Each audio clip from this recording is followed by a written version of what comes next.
Hello, everyone, and welcome back to another session of Dust of the Past.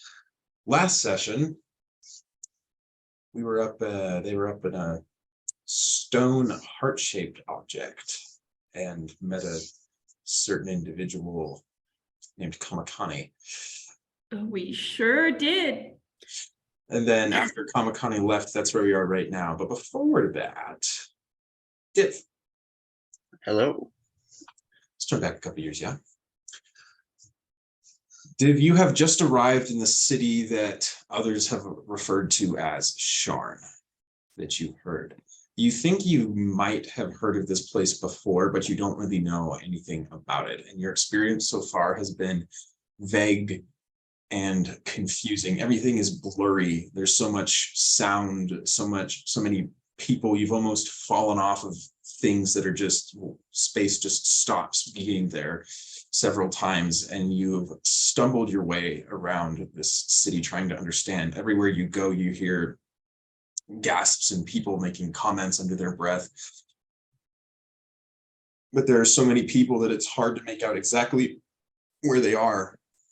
And after wandering around for a couple of hours, just stumbling from one area to another, you have found yourself an area after going, you think up, but you're not entirely sure. And you have sat down in this area, and it's quieter than some of the places where you first arrived. And you're sitting there, and there's still noise, and there's still people muttering about you, but it's a little bit quieter. Then you hear the sound of feet coming in long coordinated pattern. You can't see that far of where the source is coming from. You can just see this small little area that you're in right now. You're new to this, and you still haven't figured out exactly how it works, but you can tell that you're sitting at a table, that there are a couple other people here, and then up above you, you can't see anything above you. So you think that it might be sky, but you kept running into these walls all day that just keep going up and up and up, way beyond what you can see. And as you sit there, you hear these feet, and then you hear a small voice, and it says, "There they are. I bet we'll get a story out of this one."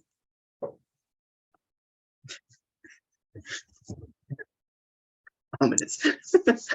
And then the feet coming towards you, you sense that they come into the edge of your view, and there are a lot of them. They're short, small creatures, probably only 3.5 to 4 feet tall.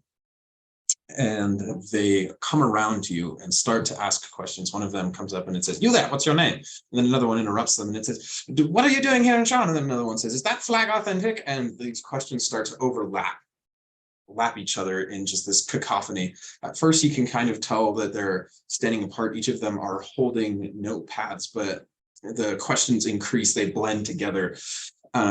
You're not able to distinguish them apart. Things fly like, "What are your intentions here? What are you? Who created you? What built you?" Things, similar questions, different questions, wild questions about specific people whose names you've never even heard of.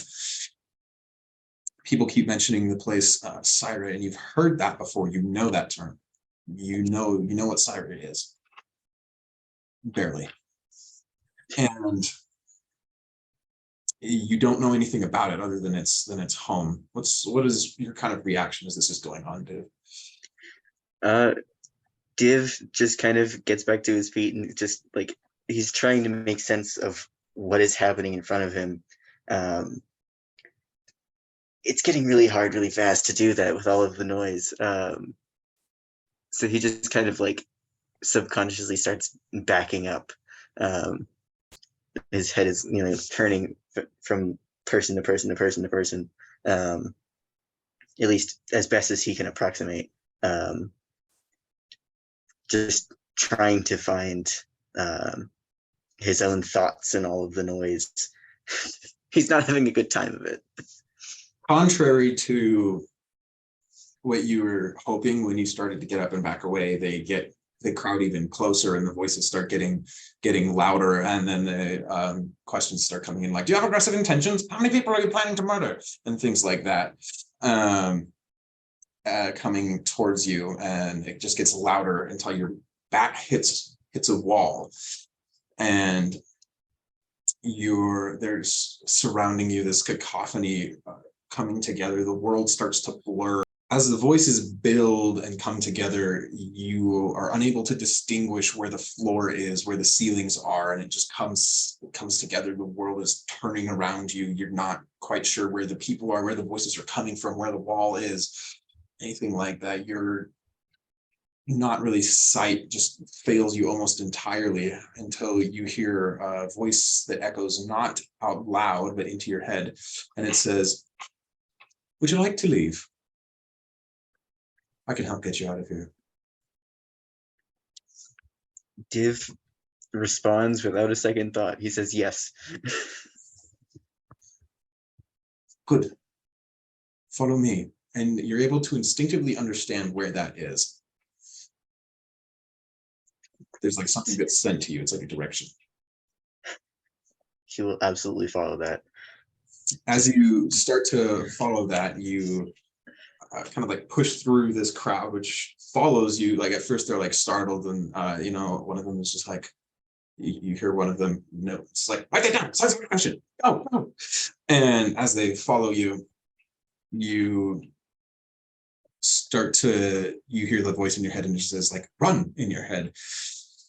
And as you pick up speed, you recognize coming from, like, there's the crowd behind you, which is almost all blurred together. You're unable to distinguish who they are. But there's another figure who's running. They're wearing a set of robes and have long hair trailing out from behind them.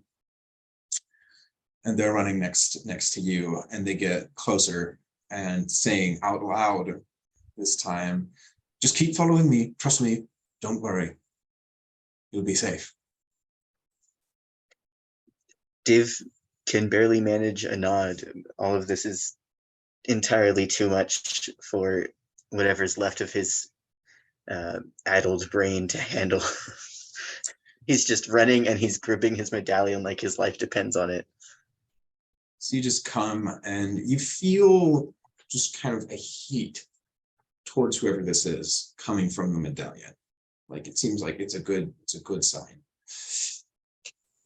And you continue to follow them. You catch just the brief outlines of these structures that go incredibly far upwards, or so you've been told. And as you're running, still trying to make sense of this space, there are people around you, and you're just only barely able to acknowledge them as your vision moves past them, until all of a sudden you recognize that you are going straight towards a spot, and your vision just stops. It just drops off to nothing. Like, whatever it is, like the surface that you're on, it's just, there's nothing beyond that.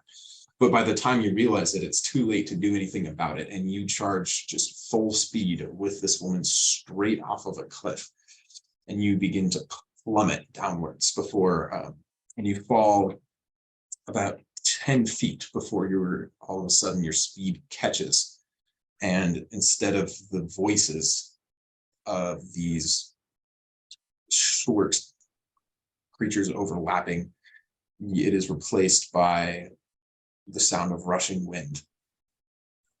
And you begin to, instead of fall at full speed, drift slowly down wherever you were at.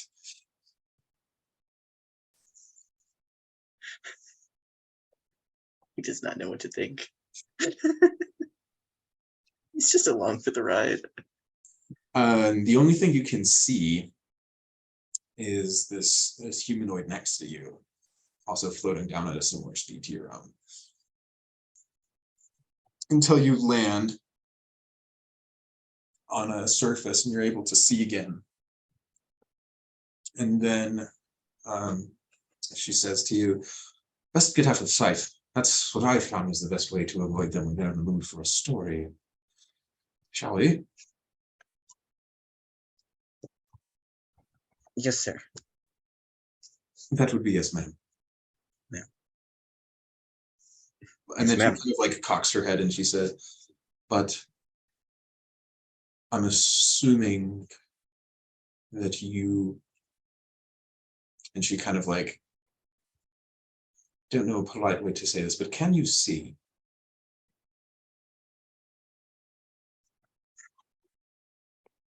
In the way that you do? No. Fascinating.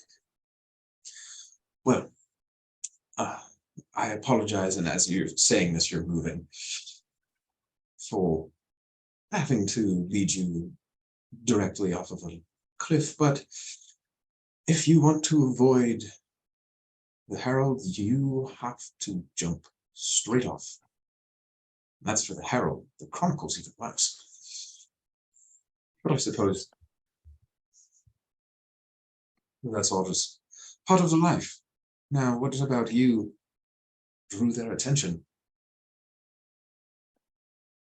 I do not know. Yeah, well, I suppose you are a bit unusual of a sight, even for Sean. She leads you to another place and then sits down at a table, and then she says, you can sit here. They won't find us for quite some time. He will. He will sit down across from her. Now, He's very confused. I don't want to risk being the same as those individuals up there, but may I ask your name? He pauses for a second, kind of digs through whatever's left of his brain up there, digs through whatever he remembers. He says, I am Divinite Flame. Divinite Flame. What a unique name.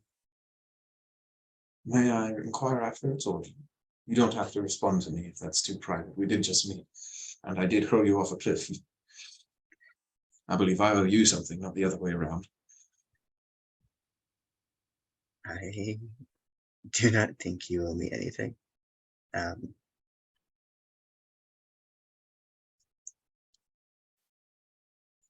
do not know why it is my name. I just know that it is.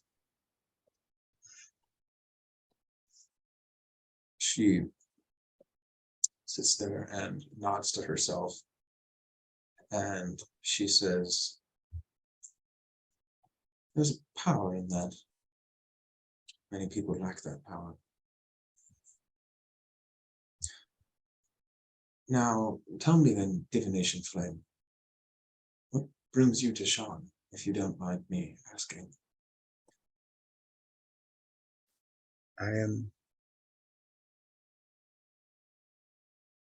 looking. Yes, I am looking for someone. Well, perhaps I might be able to help you. I've been known to know many people.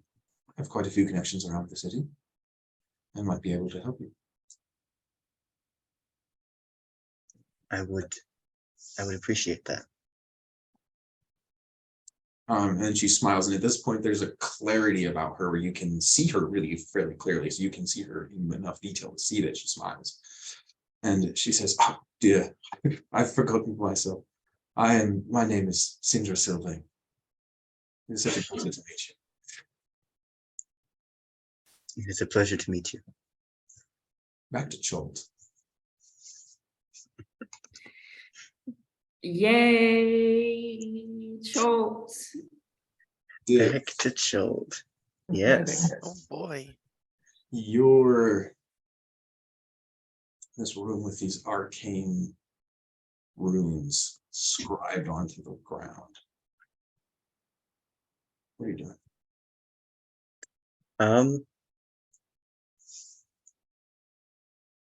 Div stands there for a second, as all of the information of what just happened kind of washes over him. And then he falls to his knees with a clatter. Tears of lava spilling over the edges of his eye sockets as his mace hits the floor beside him. His hands rise to his face, covering his eyes as he kind of like hunches over and presses his forehead to the floor. And he starts to pray, primarily in Elvish. It's kind of a panicked, stuttery mix. He says, "Voltare, light of the Everhearth, guide me. May the fire burn bright within these trying times. May we find warmth in this darkness. May," he kind of chokes on his words as his body shudders.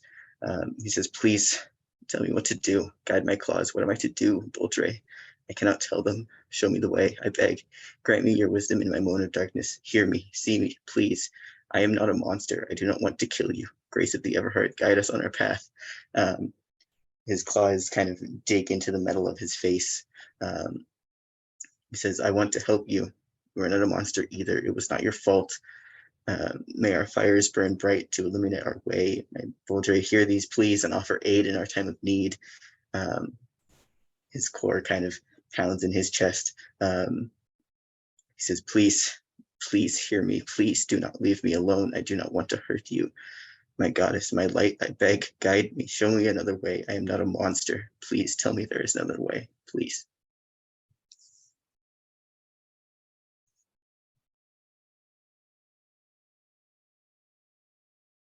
This echoes around this small room off the cold stone walls. Scent of fire mixes with the earthy scents around you.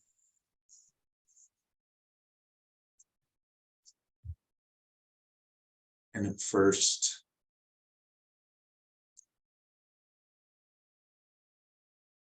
you don't seem like these pleas continue and nothing seems to be happening.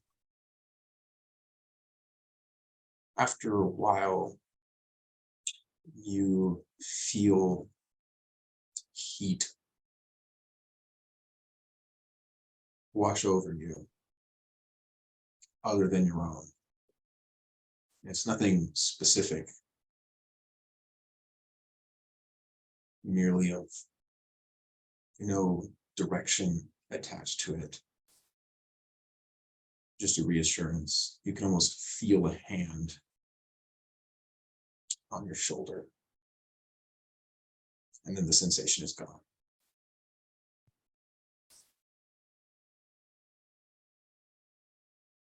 He just sits there for a while. The begging kind of just fades into weak kind of muttering as he, just hunches with his hands on his face.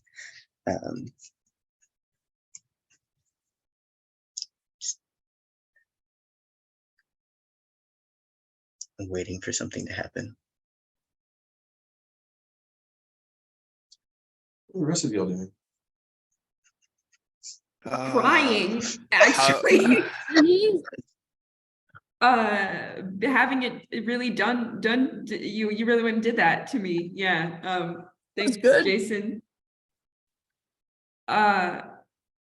We're standing on the edge of the outside, right? We went outside, peering over the edge of the cliff. How do we get down? I'm pretty sure we jumped. Not again. I mean, of course. Sorry, Mir Sandra, I'm still under the spell, right? Yes. Yeah. Mir Sandra kind of reacts instantly to Jasper's obvious discomfort, more instantly than usual, at least. She says, "With magic assistance, of course." Where's Div? Did he not come out with us? That's not good. Still be inside. Jasper just kind of doesn't go in, but leans his head in the hole and just shouts, "Div, is everything okay in there?" No Jasper, answer. looking in Yeah. there, you can see, so there's this one hallway that leads to that room that you've all looked at and couldn't really figure anything else about. And then there's another one that's smaller. It's a smaller intersection. It's even harder to notice.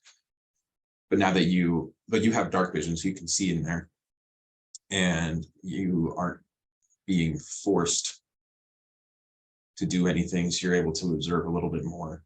And you notice that the second time around that you look into this room.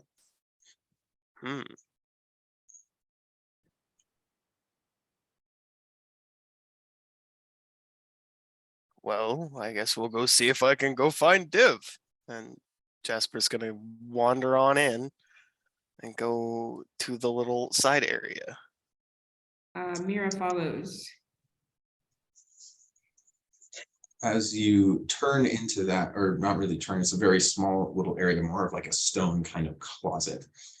And as you look in and you get close, you're immediately hit with the scent of rot. Ugh. Rotting Gross. flesh.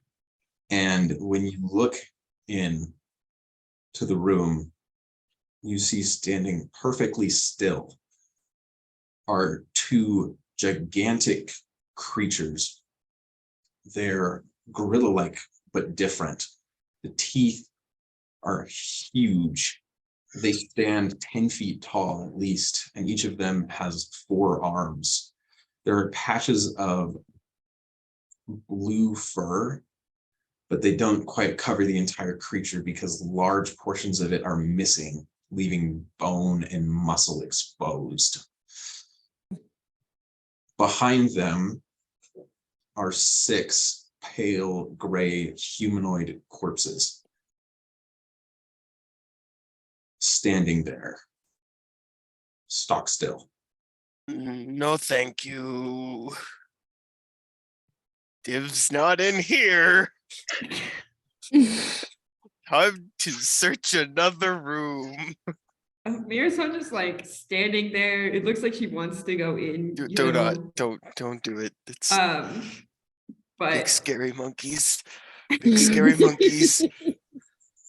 You, Mirasandra, you're looking, and one of them looks almost like it looks towards you. It only has like one half rotted eye. Mira Sancha doesn't know quite why she feels as like just mutedly interested as she does. Div's not in here. We need to look yeah. somewhere else. If Jasper walks away or says we're going somewhere else, Mira Sancha follows. I don't like being manipulative to the Constellation. I don't like the choices that I've made.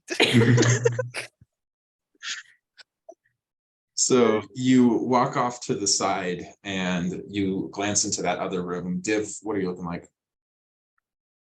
A mess. He's still like hunched over, but he's still like vaguely aware of his surroundings. If he hears them coming, he'll do things. If Jasper sees Div in such distress, before barging in, Jasper just knock knock. Hey buddy, is everything all right in here? Div immediately like just seems to like shut off whatever he's going through, as he just like shoots upright, and he grabs his mace as he like gets back to his feet with the speed and practice of someone who's used to war times. He says, Jasper, are you all right? Well, since the accident, I'm mostly right, but I'm okay. Are you okay? I didn't know that that mace was detachable. You've held on to it the entire time. I make a point not to lose it. I Did try. you find a way to get down? Mirasandra had an idea. Magic. Just for kind of jazz hands. Mirasandra Singular. kind of leans into the room. There's and she like looks around. She says, "Are those runes? Div, are you all right? For real this time?"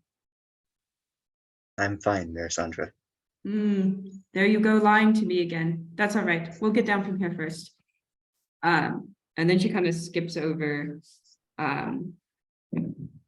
towards the little circle. Can I Arcana this? Is Lovely Mirasandra circle? proficient in Arcana? Mirasandra is proficient in Arcana. Okay, you don't need to roll Mirasandra, because this is something that's pretty common in arcane study. And so as long as you've actually studied the arcane, this is something you're able to recognize, which you have. And you're able to see that you're able to recognize this as a teleportation circle.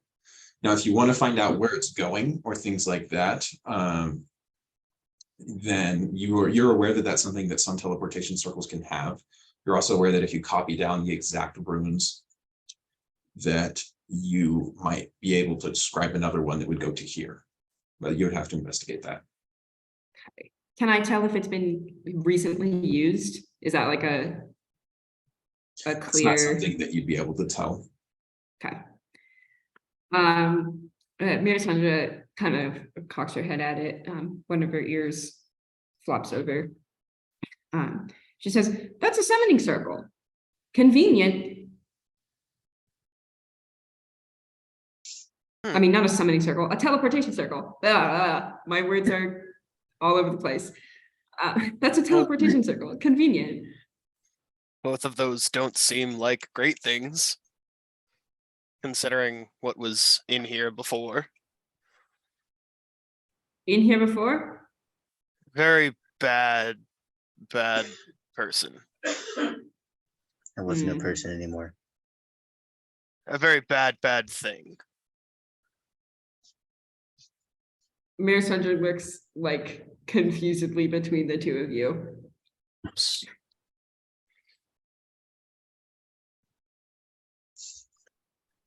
not someone I want to ever meet again. So I would really like to leave. And probably not follow the mysterious teleportation runes to their possible origin. Mirasandra looks a little bit sad. Well, I mean, I don't know where this would lead to, and we've gotten this far already. I've lost enough as it is getting this far. I don't want to try and lose it again, trying to come back. Fair enough. We do have a mission already. Couldn't agree more. As much as I enjoy a good side quest adventure, this one seemed, though our main mission seems a bit more important right now. Of course. And Div, if you ever want to talk about anything, I'm always an open ear. I am fine, Jasper. Mirasandra, you said this is a teleportation circle? That is correct. Scott, can I roll to see if I can tell where it goes? Yeah. Awesome. Yes, Mirasandra, my dear, my darling. I think you that's a know where it 19, goes? but let me confirm. It might be, it's either a 19 or a dirty 20.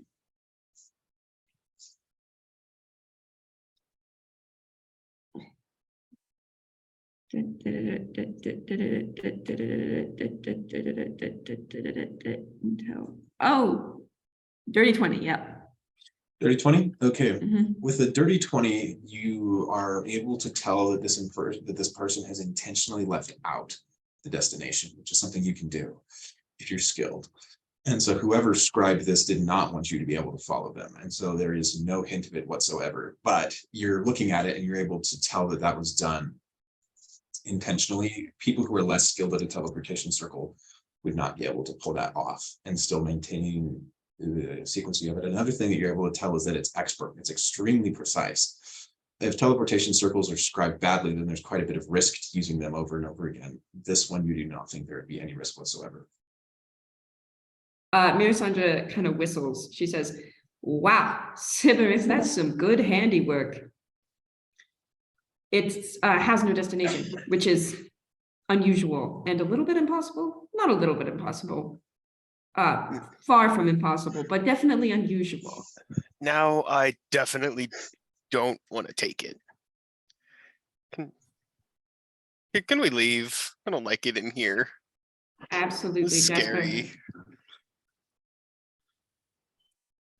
And we make our way out. Do. Right, so you're out, you leave again, just listening to the water drip as you pass through, and then you are out into Chult. There is something cool about the stones that you haven't experienced anywhere else. So as soon as you come back outside, it's just hit in the face with heat. Blech. Ugh. We love a good air-conditioned cave. The cave was air conditioned. Splurged How for many of these. us are there up here at the moment, TM? 6 of us? Not that right? Melisandre looks a little bit uncomfortable. So I technically can only give magical assistance to 5 people at once. That wouldn't be a problem, actually. Oh? It's fine. Take them. I'll be good. And Zeph, Chris, are you sure? Got ropes. Okay. He jumped off a fire finger just fine. yes, You jumped off You a was- fire finger? When did were that happen? Was I What? asleep? you were not Is area. that how you got down? Yes, Could and you teach me how to do that? Absolutely not. Oh, Zephyrus like winks at Jasper. It's just like maybe later. And he brings his fingers to his forehead, and that glowing eye appears on his forehead again. Dramatic.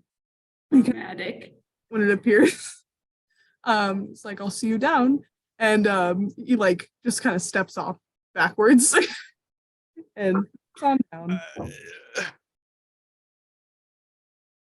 Jasper like reflexively tries to grab you, but remembers that you're good because he's watched lots of people fall from Sharn, and he's like, Sorry. "Oh, wait, Sorry. no." He just kind of watches you off the edge. That dude's cool. I don't know if I'm ever gonna get used to that. Caylona just shrugs, doesn't say anything. She's like, whatever. So, Melisandre, you've got a way down. Yes. Come here, everyone. Gather round. And then I cast Featherfall on all these people. We Featherfall really pulling its weight as one of my like 2 prepared spells.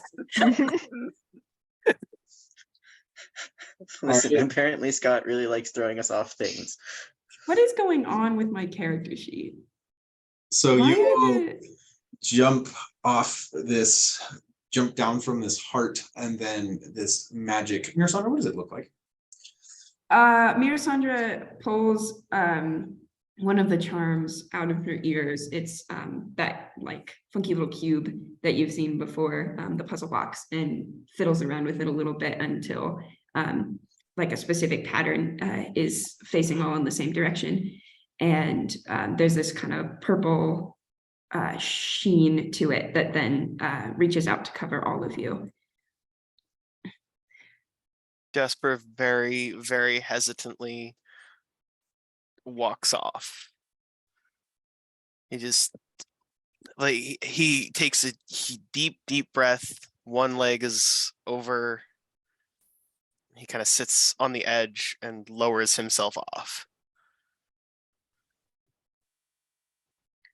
You It's begin the- to plummet through the air for like a foot, and then your speed slows, and you're still going terrifyingly fast, but fast enough that you don't think it would injure you as long as you can pay attention to how you land. the feeling of Featherfall is familiar, but he's only consciously experienced it for a moment, and it was not a great moment for him. This is not. These moments are a lot more comfortable than the last time he's felt this, but there's a piece of him that's missing since the last time. He's just trying to remember to breathe as he's going down. Yeah. Melisandre jumps off pretty much immediately after him. She's keeping an eye out. Caylona just walks off, just like is very blank faced, just walks. Caylona was like, "Yep, same." We got two as really cool members in the always." party. She's like so emotionally numb at this point. She's like, I've had a lot going on today. I'm done. Yeah, last session was a lot Yeah. for Caylona.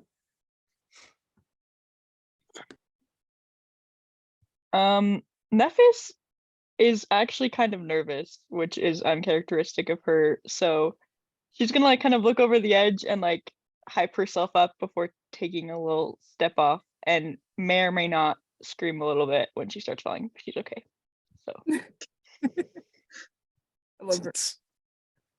Div makes a point to wait until everybody else is off before he follows, both because he wants to make sure everybody else is going to the same place, and to, kind of grip his medallion and speak another silent prayer before he drops. As all of you plummet downwards, you can see folding out underneath you is what Zaka has referred to as the Aldani Basin, large swampland that cuts a swath in the otherwise incredibly dense trees and jungle foliage.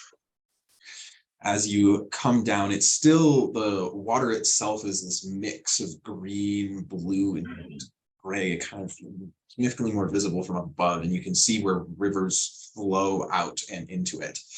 And as you come down, you land, your speed slows, and when you're coming down, you see Zaka is looking up. Zephyrus, you land first, having jumped off significantly earlier, and all of you land relatively quickly, but as you land safely, Zaka kind of like snaps her head towards you, and she says, "Did you just all jump off that?" It was fun. Yes. Jasper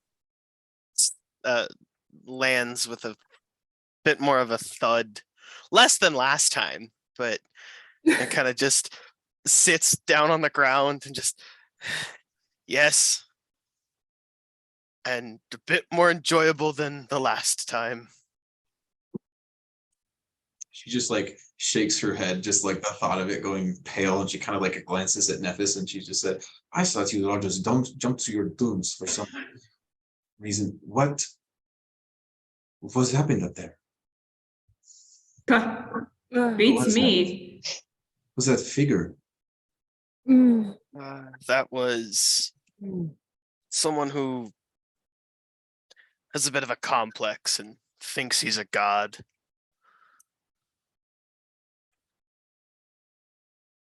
Oh, It's and a man that's gone mad with power, and we probably shouldn't have made it out of there alive.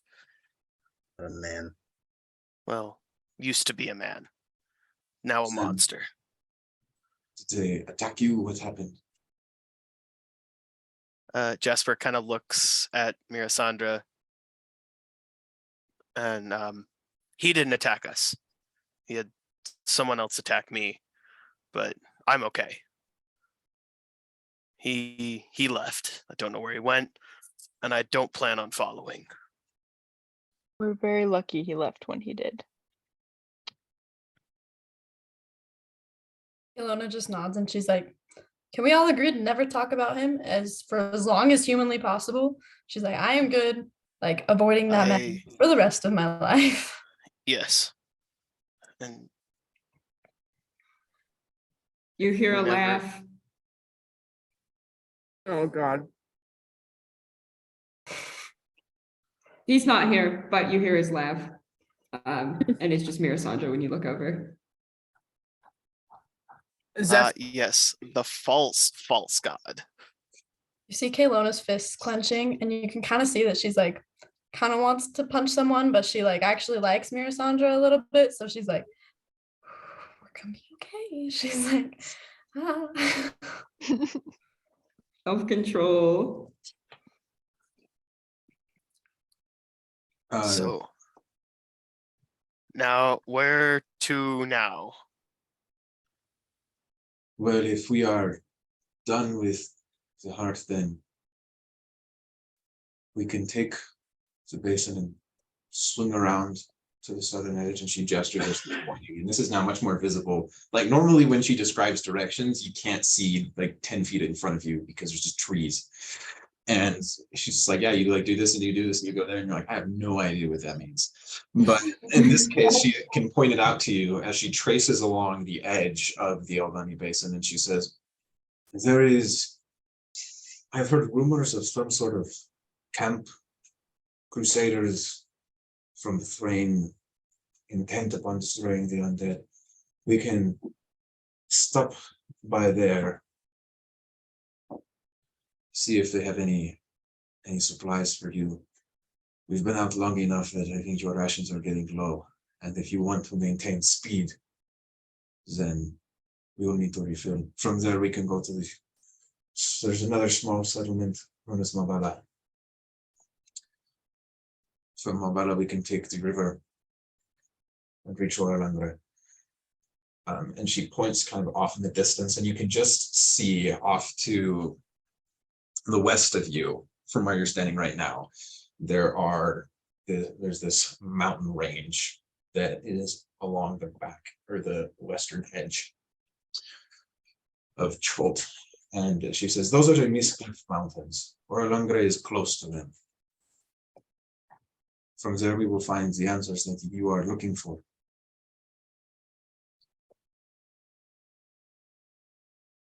Sounds good to me.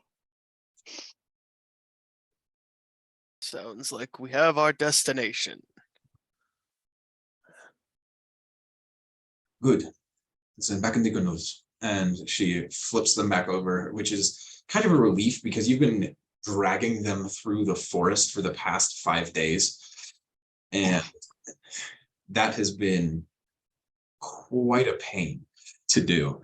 So not having to carry them around anymore is really nice. As you settle back into the rhythm that originally brought you to Firefinger and the 5 days of rowing that got you there. Who's in? Kaylona's gonna feel particularly annoying and sit wherever Nephis sits. The girls are fighting.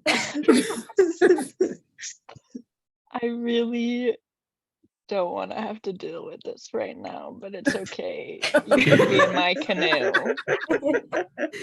Mirasandra, oh yeah, what does Mirasandra, she's like trying to like end up next to Azaka, but she's staying near where Jasper is.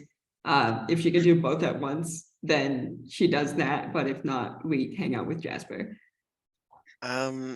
Seeing how strong Azaka has been, Jasper's just looking, help the poor baby boy, and he's gonna sit in whatever canoe she's in. So probably the front. All right. Div does not sit with the Constellation. Zeph is gonna sit next to Div. Okay, so if I'm sorting this out right, so we have Azaka, Mirasandra, Jasper in the front boat, Zephyrus and Div in the back boat, and then Nephis and Caylona are somewhere else. Which one do you want to be in, front or back? Nephis gets to pick because Caylona is just following her. We can. I'll be in the front, and Oh, the front boat's so crowded. I love it. It's pretty crowded. There are like 5 of you there now, and so the 2 of you in the back are gonna have to work really hard to keep up. That's fine. It's okay. David We've made got of a metal. lot. We've got a lot to work through. Nephis was trying to make it so Caylona would stop following her. She was like, okay, well, if I go to this boat, like, there's so many people in this boat right now. No way she's gonna squeeze in. Like, You were wrong.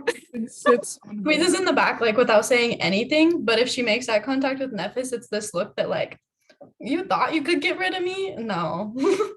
We're both having bad days and it's gonna be great. I like it here. It's nice and comfy. I feel protected.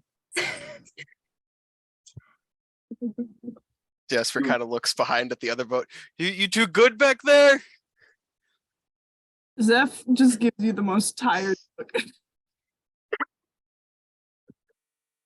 Yeah, they'll be fine. They got this. Dave's not even paying attention. He's just like death gripping these oars right now, waiting for the signal to go. You push the boats back into the water. They were kind of on this muddy shore, and then it goes into this water. This water is, you're not really sure how deep it is. Saka tells you that it never gets deeper than 10 feet. And sometimes it's only a couple feet deep. Sometimes it's up to 10, but it's never that deep.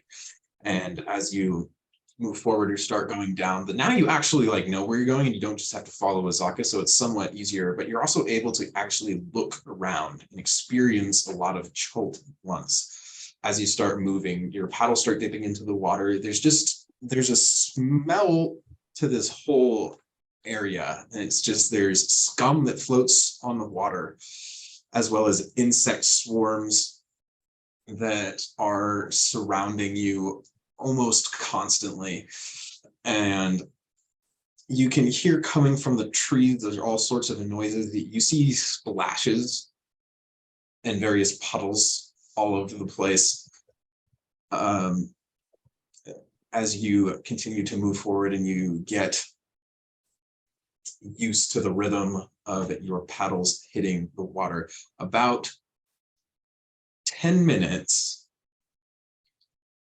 into this, into your movement down the basin here, Jasper, your charm person wears off. Mirasandra, who is halfway through, really concentrating really hard not to reach out and touch the pond scum, because Azaka so clearly stated that we were not allowed to do that, suddenly goes like completely still. Mirasandra, before you say anything, I am so sorry for what I had to do. Has it been you all along then? No. There's somebody else. There's things I have been told that I can't tell you, otherwise it will endanger all of us. What I did was to get us out of the heart, and I'm sorry. If you're mad at me, I understand. What did you make me do? I made you leave the heart. That's all I did. I didn't control you to do anything I wouldn't think you wanted to do on your own. I'm sorry. Mirasandra like looks over at you, looks down at her hands, and back over to you. She sort of just shakes her head. She says, If you don't why wanna don't I talk- remember? Because there was somebody else controlling you. I'm not a tool. I'm a real person. I understand that, and I'm a real person. I'm real.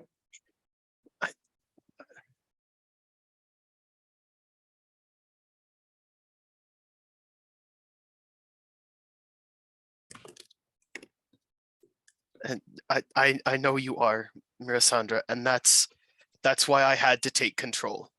The person who had you was trying to use you as a tool. And it's the only thing that I thought I could do at the time, and it was probably not the best choice, and I'm sorry. I'm sorry for taking control of you. I'm sorry for changing how you think. That was not right of me.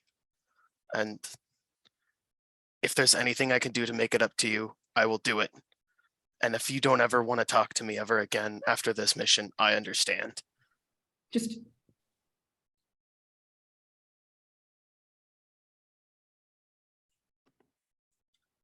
why?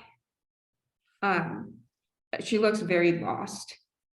There's a lot that I can't say without getting us hurt, without getting you hurt.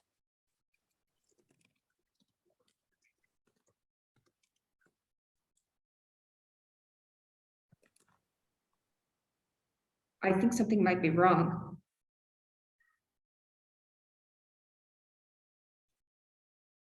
Zaka kind of glances over at this point and she says, perhaps a Chultian legend. A story. Yes.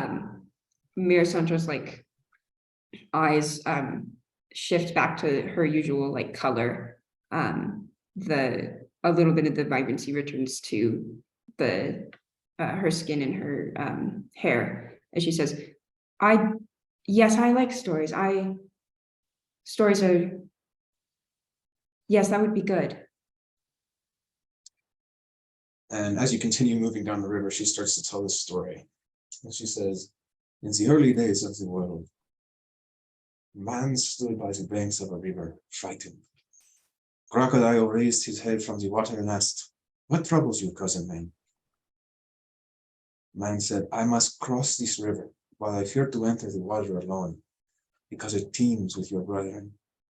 Crocodile replied, it is true.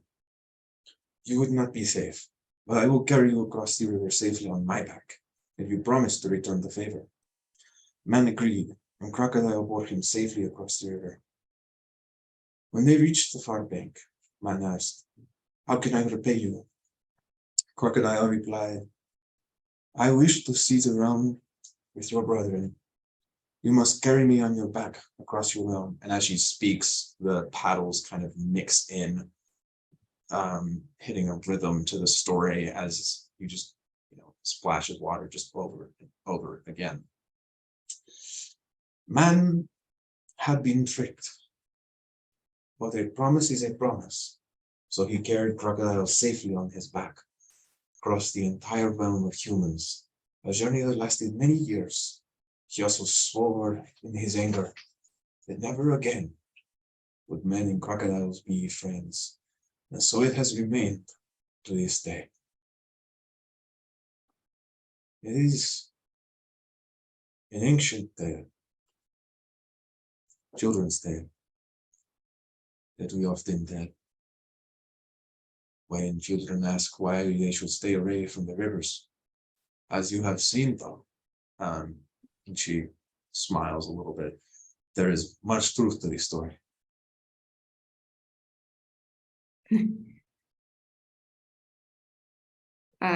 Mirasandra like looks over the edge of the canoe, watching the water go by. She says, I suppose that one makes sense. Good of your kind to keep a promise, though.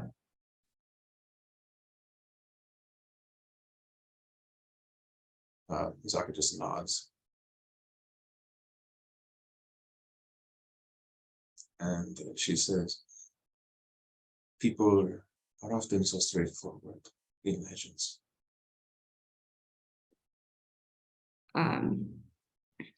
Mira kind of smiles. She says, yeah, makes it a lot less complicated. It's very easy to see what they want, what they're really like. Everyone in a story deserves a second chance. Azaka just nods as she moves forward down the basin.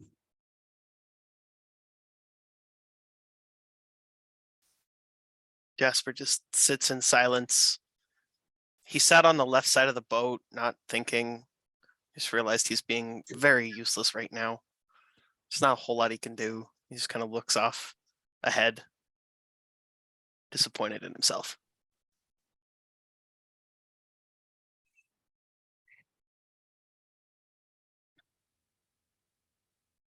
Can I tell you a secret? It's not particularly clear who she's talking to.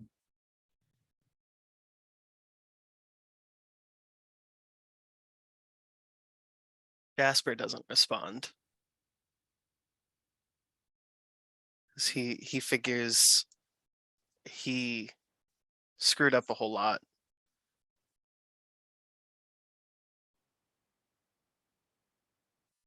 Figured he's Sure. still talking to Asaka.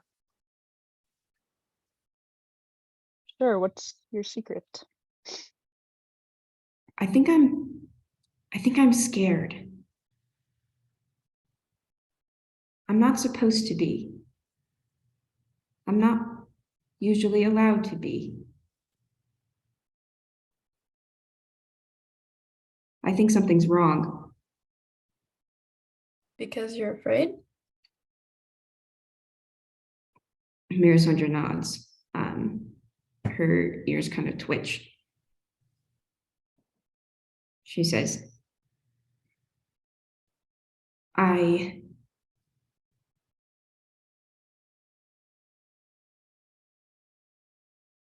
it's supposed to be easy when it's me. I think something's wrong.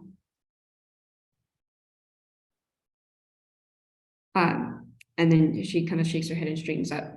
But don't worry, I have a plan. I'm gonna fix it.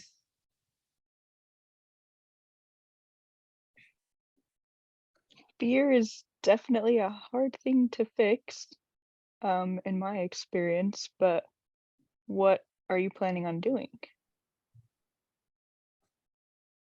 I suppose I'll just go looking a little bit. That's my job. See, in my story, I go finding dreams, things that people have ignored or forgotten or convinced themselves they're not able to do. Like all of you. But here you are, and we'll get there with you. We're still working on it, but maybe I can work on a little something with myself.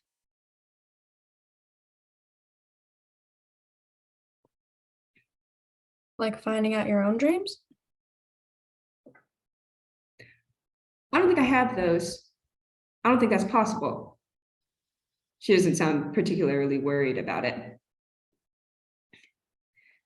I think that's a fundamental disconnect between myself and the rest of the universe, but I can at least figure out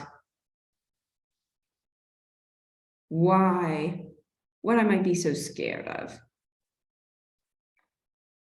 It's really quite strange being confined to a human form. You people in your legends.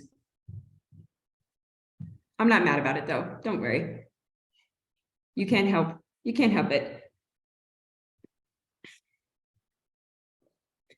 Nephis, what makes you so afraid? I mean, I'm not afraid anymore, you know. But I've been afraid before, you know. When I was younger, and it took some time to not be afraid. So For research purposes, what did you do? I just had to keep going. At the time, it was kind of a necessity to just sort of, you know, wake up every day and do what you had to do. So that's what I did, and eventually it was just routine rather than a surprise, I guess, every day. I got used to it.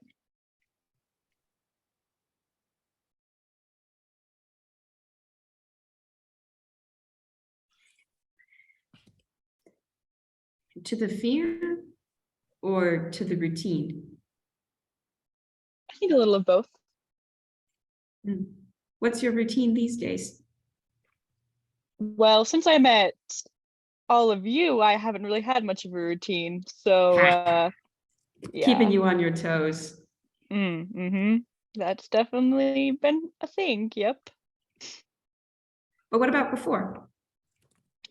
Oh, before, get up, get ready, follow orders, go home, go to bed. I've never been a particularly fond of orders. Neither have I, but that's another thing you learn to get used to, I guess. Whose orders do you follow? Or did you follow? My, my general, my overlord. Yeah. Strong stuff. words. Yeah, well, I don't get along with a lot of people who tell me what to do. So, sometimes Fair butt enough. heads. He's a good guy though, He's I mean, he let me come down here when I asked, so I had some Where did you? wiggle room. Sorry. No, it's a good. Where did you come from before? I was just up in Breland, chilling. The Breelish. Oh, yeah. Mirsandra waves a hand in front of her face. Yes. Best nation. I know people disagree with me, but love it up there. It's a good spot. Mirsandra kind of snorts. She says, patriotism and all of that. Just be sure not to fight another war. Yeah. There's been quite enough of that. It starts There's to been a lot of rain wars. lightly. Of course it does. We're in Chult. We're in Chult. I'm surprised it hasn't been raining already. True.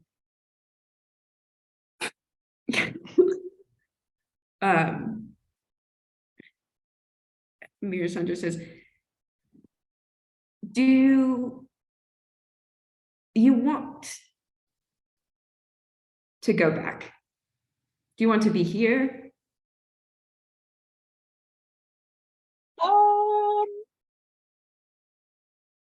That's a good question. There's a lot of places I don't want to be. Breland is one of them right now. But not for any. Breland is great. It's not because of Breland itself. So I've visited a lot of places. Oh, me Thought I too. would come down here. Yeah. So. Do you like What's it your- so far? Oh yeah, I like how warm it is. Not a huge fan of the cold. It's very, very warm. So that's a nice little detail. Do you for enjoy sure. the frequency of near-death experiences? See that? I mean, I've done that before. So just in a different way, I guess, a lot less how do you say, a lot less variety in the ways that I would die, I suppose. But it's fresh, it's new, and that's kind of what I was looking for when I came down here. So yeah. Fresh new ways to almost die. Yeah, I'll take what I can get. Yeah, sometimes anything for a little bit of newness. Yeah. Well, it seems like we'll be around here for quite a lot longer. Yep. Yes, we will. What's your favorite place you visited, Mirsandra? Mirsandra cocks her head. She looks thoughtful. She says, I enjoy the Talenta Plains quite a lot. That's where they first told my story. So I suppose I should have a little bit of a proclivity towards the plains, but they're very simple in a good way. The hills and the grass and the sky, you can see the sky forever. I love to watch the stars, and the Talinta Plains are the best place to do that. I highly recommend you visit. I'll have to see if I can get around there soon. She's As sounding far more like herself, Melisandre is, as we had this conversation. That's good. As Nephis has been talking and listening, she has been trying to take up as much space as possible so that Caylona is like crowded into a small corner. She is still not thrilled about the fact that she was followed on this boat. So she's like, I will just make this as uncomfortable for her as possible. It takes subtly Caylona a as second to possible. notice, but she like once she kind of realizes, it takes her like at least 10 minutes to like realize that this is on purpose. Because she like peeks around and she sees that Nephis has much like more room in front of her than room. she's letting on. And so then as she's like paddling, she makes it a point to either like kind of accidentally hit the water forwards as she puts the paddle in. So it splashes Nephis a bit, or she hits Nephis with the paddle just a little bit. Like not enough to hurt, but just enough to be annoying. Dying. Incredible, actually. The passive aggressiveness is unparalleled. Imagine me and Div are just in the back, just like watching this go down. Being like, what is happening? Zephyrus is watching all of this go down, and Div is just rowing like his life depends on it. And I'm like whispering you like a description of what's happening. The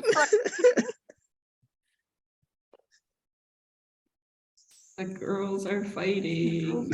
Girls are fighting. So fighting. Jasper sad. You move forward on the river, and it's not a river, basin. And you can hear the sounds of life all around you. Up above you, a while in the day, you can see flying through the sky are some creatures that the outline looks vaguely like one of the terrafolk, but you can't see if it's a terrafolk from this distance. And Sorry about that one, Chief. Sorry, I'm shutting up. as you move down, you see that the rain has kind of sent up this mist, and there are also motes of earth that are occasionally out, or rocks covered in moss that will stick out. You have to avoid them a couple of times, which Azaka is very comfortable doing, and she carefully shouts back instructions to Zephyrus and Div when she does it. To the very blind boat. Yeah. Not that blind. The day We have one eye between the two of us. the day progresses, and eventually the sun dips behind the tree line to the east. And East. when you get close, Azaka suggests that you go back over to the tree line and camp there for the night.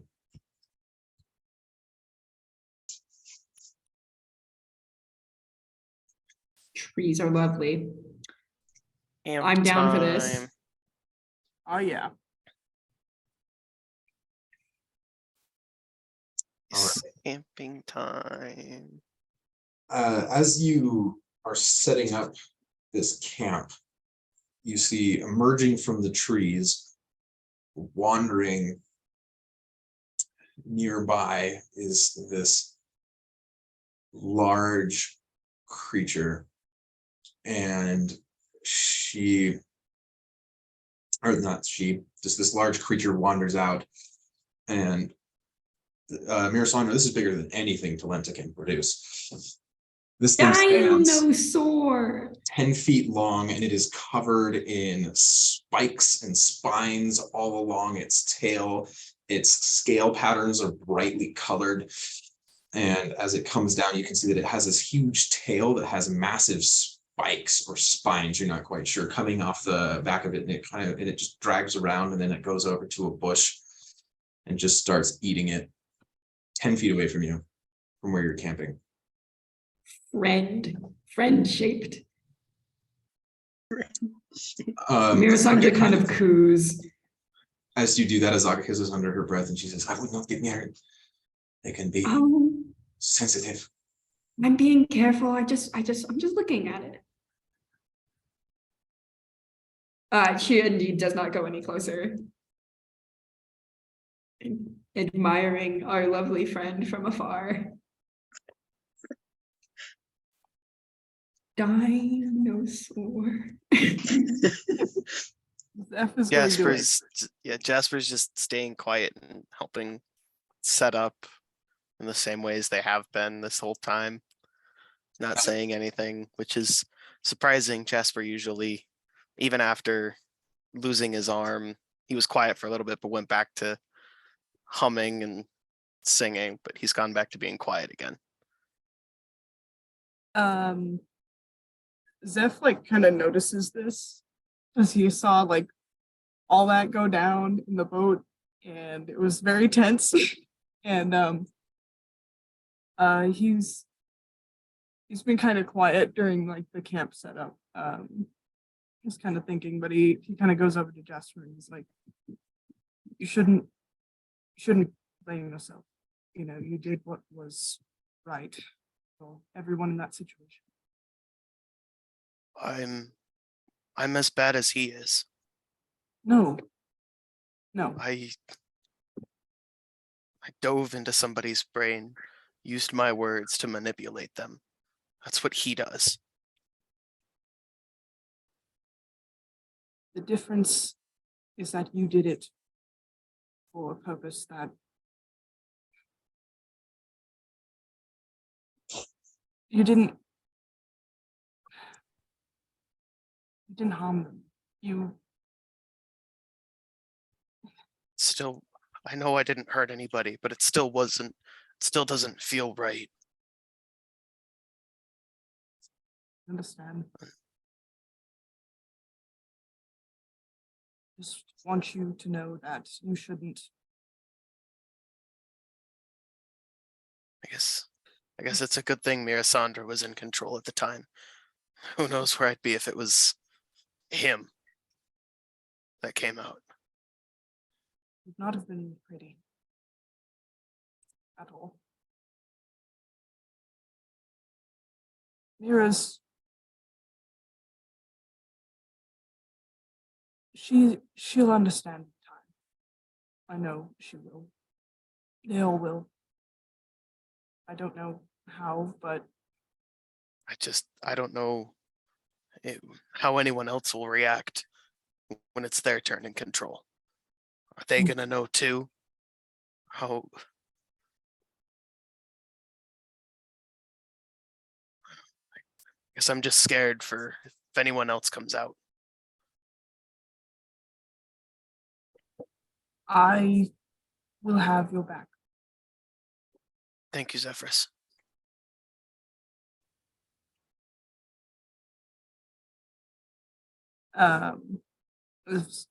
He gives like a little nod and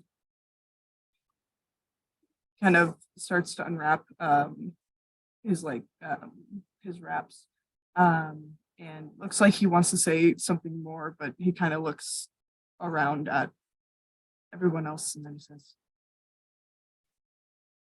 getting back to it. Hang in there. You too.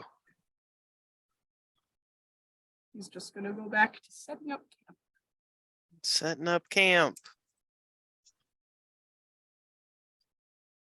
All right, so I'm gonna be like, sorry, she's gonna be like while they're setting up, just like throwing little pebbles at Nephis from like, even if they're not even anywhere near each other, she's decently good at throwing. So she just like chucks them towards her in her general direction, not caring like where it hits her, just to bug her, and then pretending like she did not do anything if Nephis looks over there.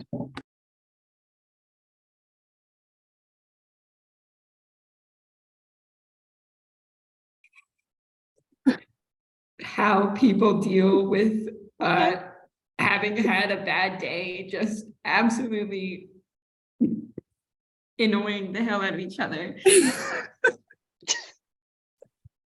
This is a healthy coping mechanism. That's not a coping mechanism. It's called harassment. Nephis has having slowly been collecting all the pebbles and is prepared to use them as soon as it becomes applicable.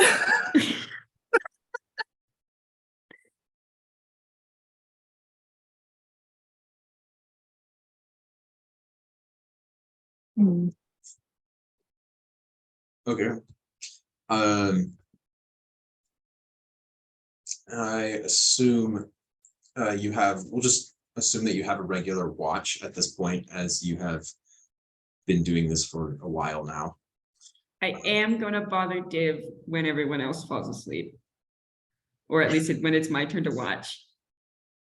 Div doesn't get to sleep, he has to talk to me. Div isn't sleeping anyway.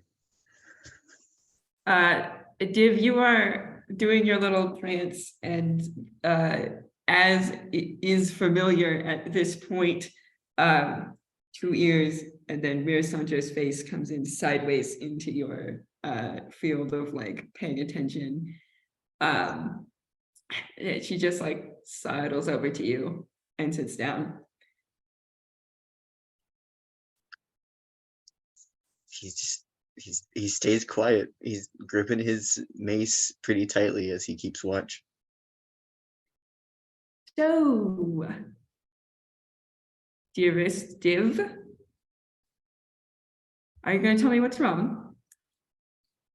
I told you I am fine, Melisandre. Yes, yes, yes.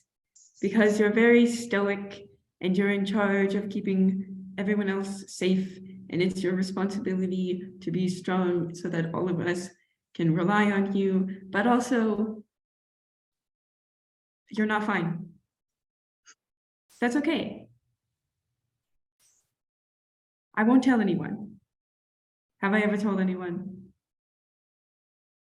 Have you had anybody to tell? That's besides the point. You're dodging the question.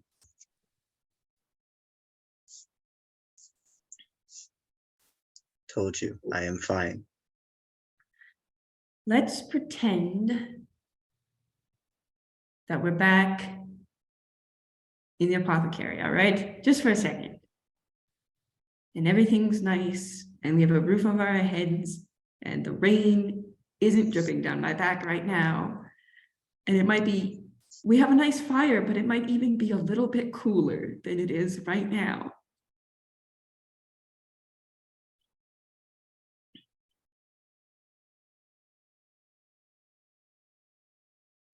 You never really said anything back then, and I suppose neither did I.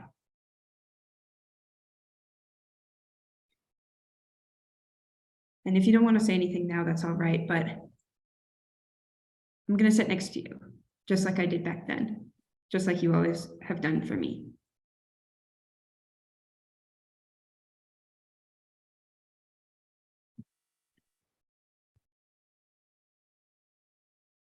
You know I would protect you. I know.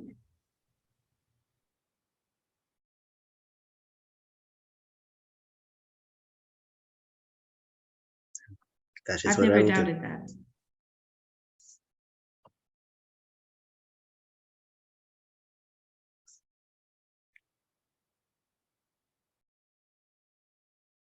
I'm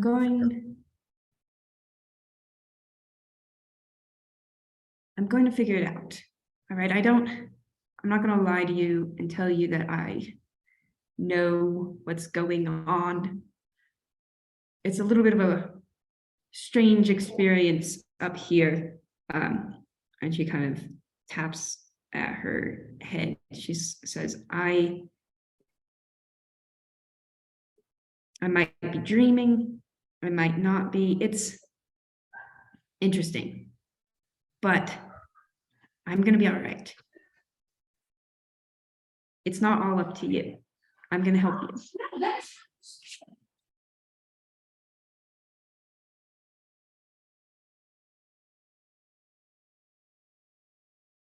I do not think you can. I do not think you should. Mira sort of leans over and rests her head on Div's shoulder. She says, I do a lot of things I'm not supposed to do. But being around you, helping you, sharing what little memories we can both keep hold of, having those together, that's always been something that I am supposed to do. And I know you know fate, and you know the gods far better than I ever could, but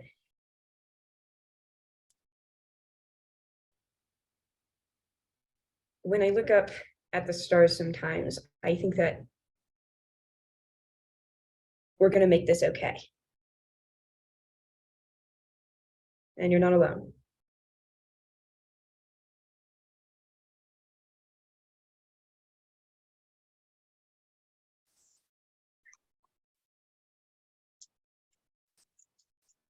Div, one hand kind of comes off the mace and goes up to his medallion as he keeps his focus on the forest around them. He says, I know.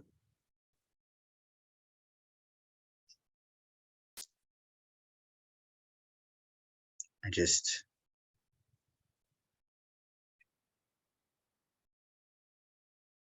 do not want you to get hurt. And I don't like having to watch you hurt.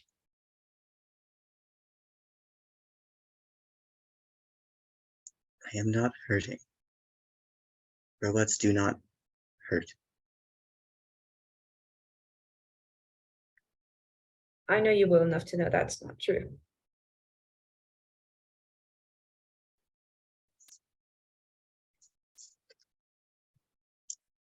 I don't care what form your soul takes. It still matters.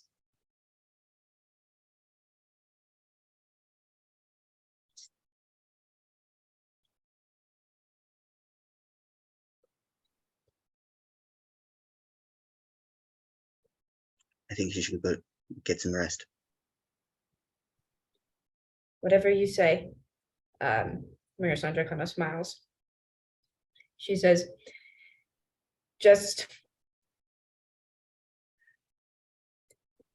even if you never ask, even if you never take me up on it, I am here to help you. And then she stands up and sort of flounces back over to her bedroll and curls up.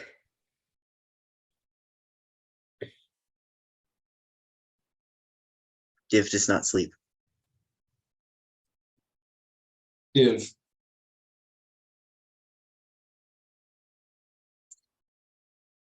After about an hour of silence, you see, or not see, you see something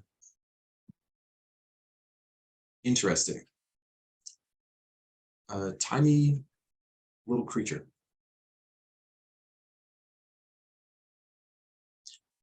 Standing 6 inches tall.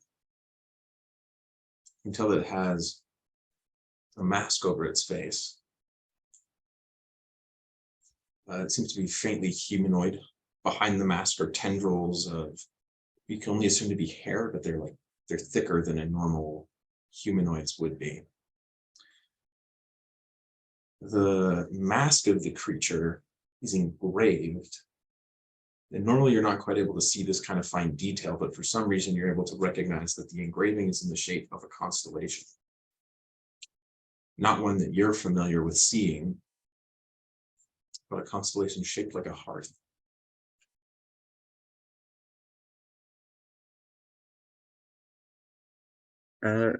He kind of tilts his head to one side, and kind of leans down a little bit towards the creature. It also tilts its head down, and then something inside you just kind of rumbles and boils, and you recognize this creature is an elemental. There's a kinship to it. And it reaches out one of its tiny little hands up towards your face.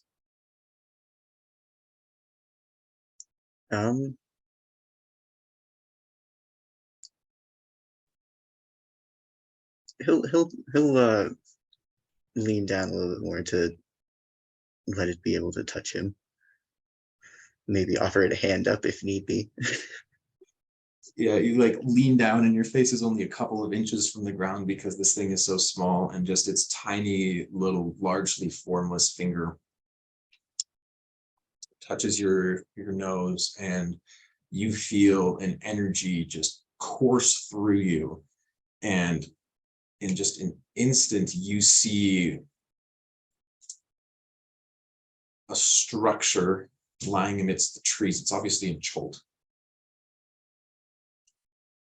And it is covered in vines. Looks to be some form of ancient temple. With steps leading up to it in a pyramid shape. The steps aren't in a pyramid, the building's in a pyramid, I should say, and the steps go up it. And you just see that flash in your head. And then that same fiery sensation that you do whenever you release a prayer.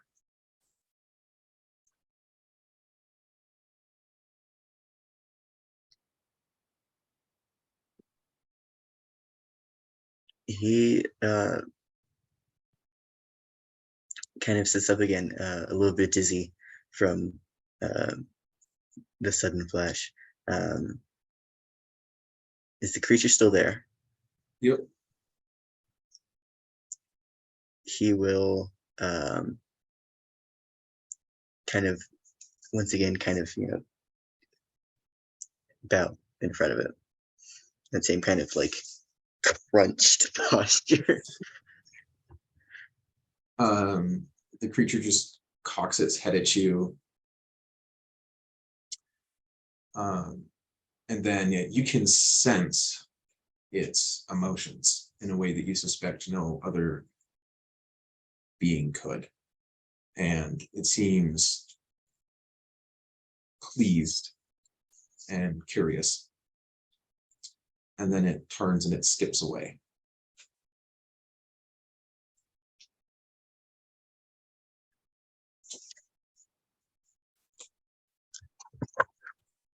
It's just is as in like it's just leaving, or is it like follow me? It just leaves. Okay. Okay. Div will sit up, look at the others, assuming they're all asleep, and just kind of go back to sitting and keeping watch, adding that flash now to the large file of things he now has to think about. Div, as you sit there thinking about it, you realize that for some reason you know the name of that place. That location is Oralungra.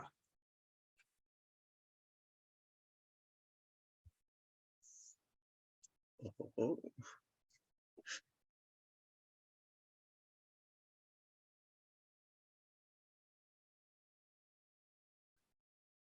right. He'll hang on to that. Or at least he'll try. The night moves on and it's quiet, relatively quiet. There's never such a thing as a quiet night in Chult, and you hear splashing coming from the basin next to you the entire time. But you move on to the next day of travel. About midday, you can start to see, you travel, like this basin is so massive that when you're on the ground, you can't see it. It's in its entirety. It just continues off and all in either direction, except for the shore that you're staying relatively close to. And about midday, kind of coming up in front of you through the mist and fog, you see like the creature that you saw last night. That thing was big. This thing is absolutely ginormous. It stands at least 50 feet tall, and you see it is this brightly colored creature with leathery skin standing off in the distance. And even though it's far out, you can see it. And it's standing in the middle of this water, reaching its head over and grabbing branches off trees and just ripping them off and then chewing them slowly.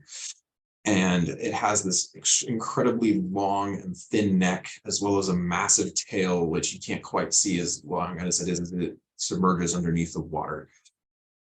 It like flicks it once and you just see like the huge splash that it creates. And this is easily the biggest living creature any of you have ever seen. I'm just going to take a moment and admire it from afar. I didn't know things could get that big. Lodge. Can I see it? No.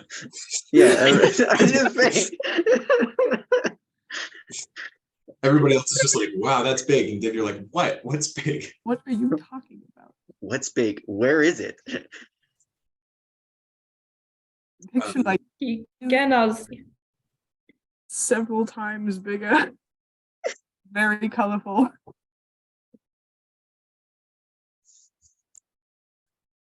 Azaka's kind of looking, and you can tell that there's a kind of reverence on her face. And she says, the jungle shows you the power of nature incarnate. The creatures are docile, just a testament, like the trees themselves.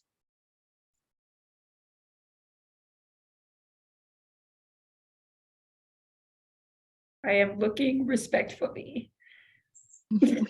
What are you guys talking about? Very, very, very big creature.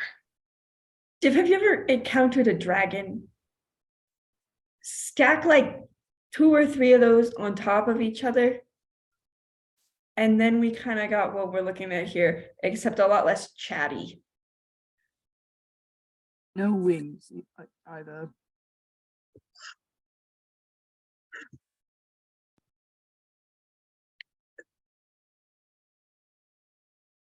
That made absolutely no sense at all. Thank you very much.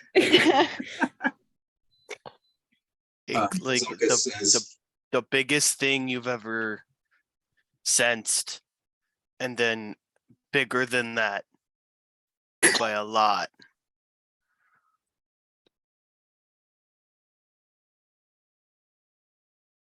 It's the biggest thing I've seen.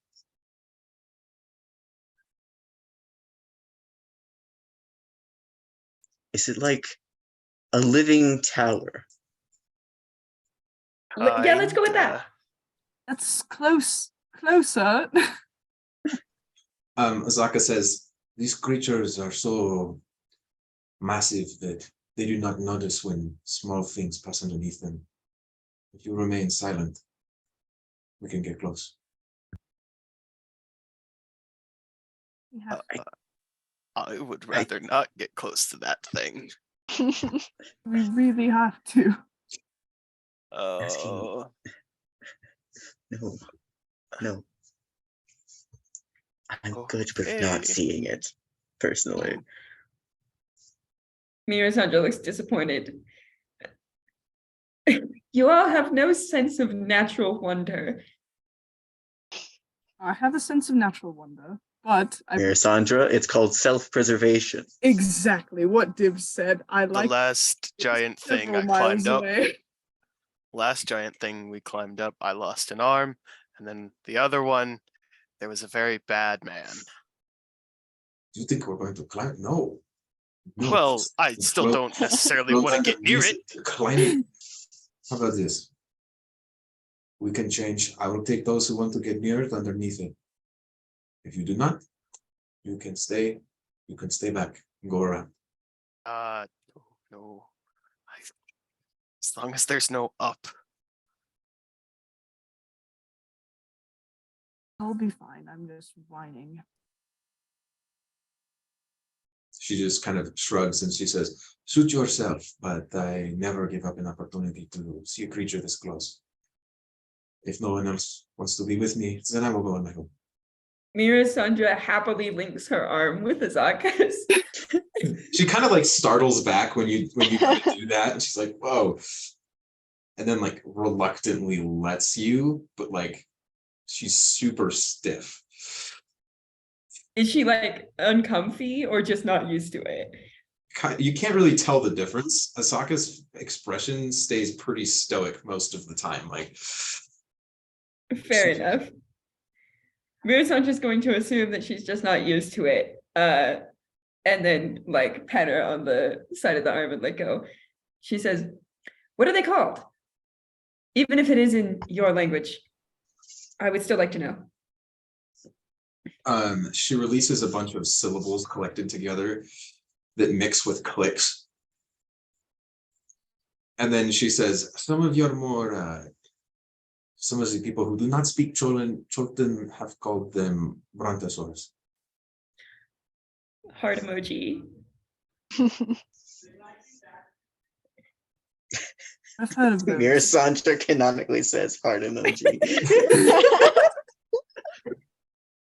How are you making those words with your mouth? All right, so Mirasandra, you're getting close. Azaka's getting close. She does not mind just swimming to go see it. Who else? Nephis also will go. They're swimming? I don't know if Nephis kind of is like, we could take a boat since I'm also going. We don't have to swim. At that If point, that- then she'll probably take a boat. If that way's quicker, I'd rather go that way. But Well, it's either underneath it or around it.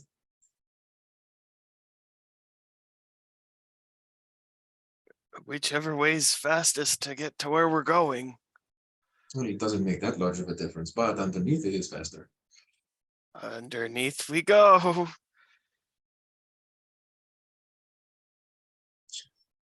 So you pass underneath this massive creature, and standing in between, there's still a large space between where either of its legs are. At some point, it kind of like twitches a little bit, and you can feel the waves of it just moving slightly in your boat, and hear the sound of its echoing breathing up above you and the crunch of leaves as it just quietly feeds on trees. You pass underneath it, and after you pass underneath it, looking back, you can see that it slowly moves down the tree lines, taking no time, but with each step, you can just see the splash of the water as it places it down. And just the absolute div, when you get close to it, it's like all of a sudden there's nothing, and then boom, your entire vision is filled with one living creature. Like you can't even see the top of it. That's, with all due respect, that's too much creature. You're getting it now. You're understanding. And Azaka just kind of like whispers as she passes underneath it. It is beautiful. Mirasandra lets out a similarly awestruck sound in a language, one of the languages. I don't think anyone here speaks primordial, so I'm gonna say nah. That's probably what she's talking in.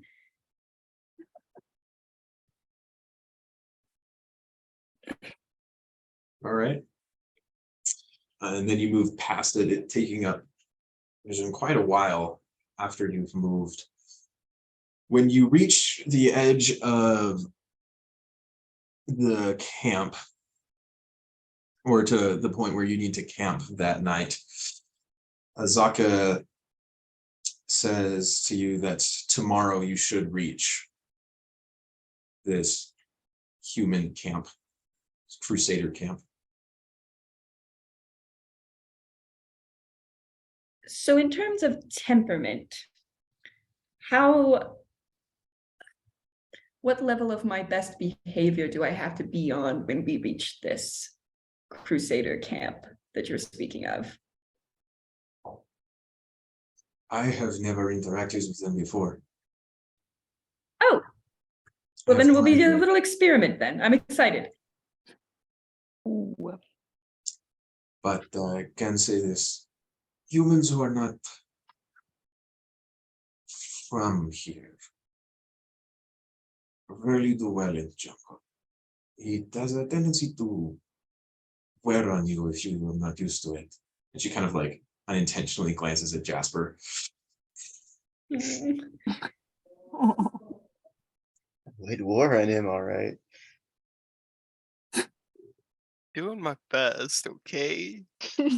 Ground him down to the nub, they did. Oh my god. No, they just ripped it straight out the socket. There's no nub. Make me a perception check, y'all. Okay. Thinks he's funny. Make the blind man do a perception check. Not you did. That's not bad, actually. Not me. Dang it. I just wasted a 19 for nothing. Got a 10. I got a 17. 15. Dirty 20. I'm blind. Nephis, I'm half blind. Jasper, and Mirasandra. See if Azaka knows. She will do that. She does not. Okay. As you are getting closer to the shore, and the trees are starting to kind of like their limbs start hanging out above you, and you can see the vines that are dangling down into the water. You see atop one of the trees, largely covered in moss, but still somewhat preserved, is the corpse of an elf just lying on a tree branch, hand dangling down.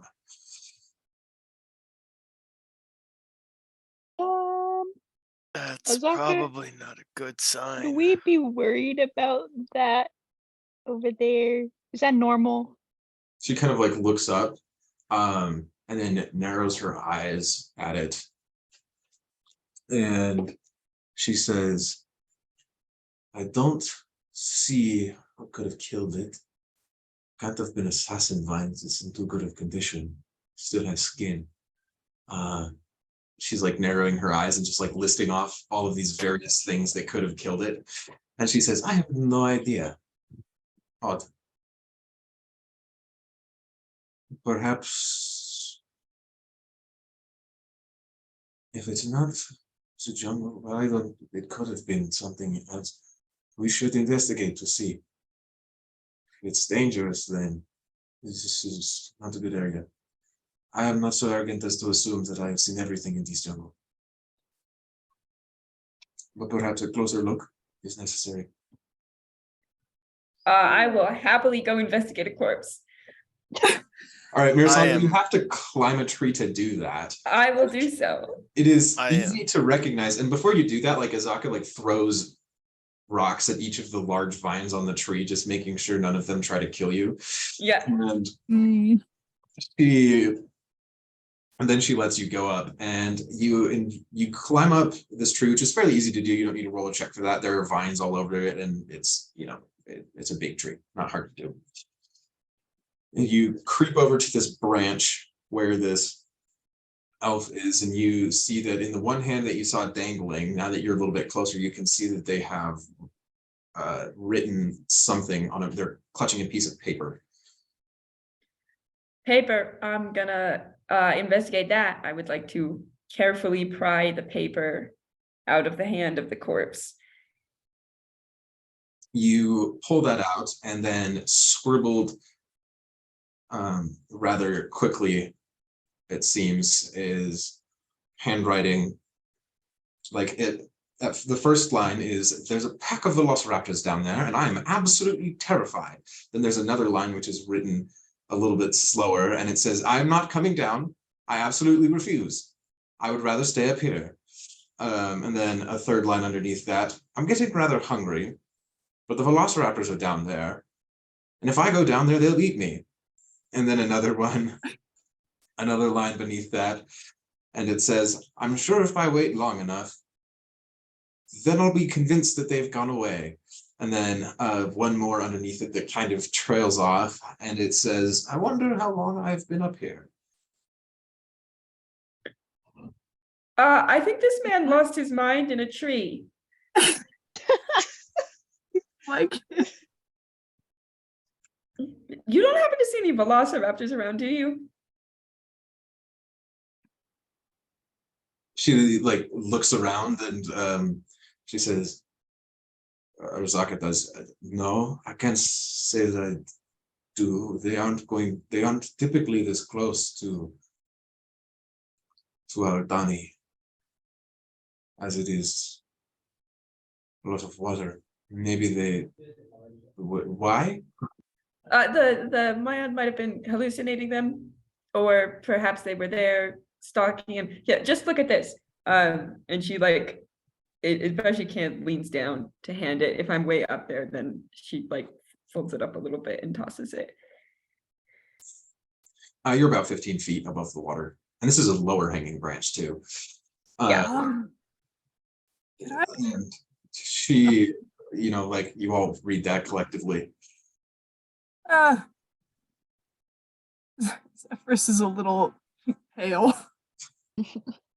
Can I make a perception check to see if I can see any like foliage that looks off, or I don't know, something that could cause Suspicious hallucinatory activity. suspicious plants is what I'm thinking. Yeah, go for it. Okay. That's a 15. You don't see anything at first, but then looking at the tree a little bit closer, just like glaring at all of this foliage, you see that there are, on the side of the tree that's on the side of the land, on the side of the shore, there are claw marks scraped across it. They seem to be kind of old, and moss has started to fill in. Saka, these look like anything. She traces her hand down, and she says, "Well, we know he didn't hallucinate them." Oh, that's good. It's always reassuring when you aren't losing your mind. My guess I'm sorry. is that they chased him towards the water. They climbed up this tree, and then I guess stayed there. This do I have to roll medicine or anything to tell that this man died of starvation and or thirst? No, you do not. You were able to. Well, actually, are you proficient in medicine? Mira, let's check. Someone is. It's Mars, yes, it's not Mira. Nope, Mira is not. So you would have to roll for that, as it's not something that you have expertise in recognizing. I can't tell. That's gonna be an assumption though that she's gonna make. Yeah, you're not David's really Based sure. proficient in off medicine, but context he's also clues. blind. Div, this guy is in your sight range if you want to try and make that check. We'll see. Can I Does he investigate sound the dry? corpse? The 12. You think that would align with starvation, Div. Cool. Can Yep, I that's root a around corpse. on this man for items of interest? Stop robbing people who are dead. They I don't love need being it. entirely separate people with entirely different attitudes towards robbing a corpse. Is it not Looking enough on- that they don't get a proper burial? Looking on the corpse, and it's covered in moss, and you look through, and they don't have anything particularly valuable on them. You pull out a couple of silver coins. There's like 3 of them, and they're each a little tarnished. The paper was preserved because the fist was clenched, so it was like, Silver coin. Go back to that. That's more money than I've had in 2 years. 1 second. 3 silver pieces. Heck yeah. Okay, anyway, you may now continue. We are going to lose that immediately. everything else on there is just degraded to the point where it's either completely useless or no longer recognizable. Fair enough. That is definitely one dead individual, Mirisandra says cheerfully, then like climbs back down the tree. Fantastic.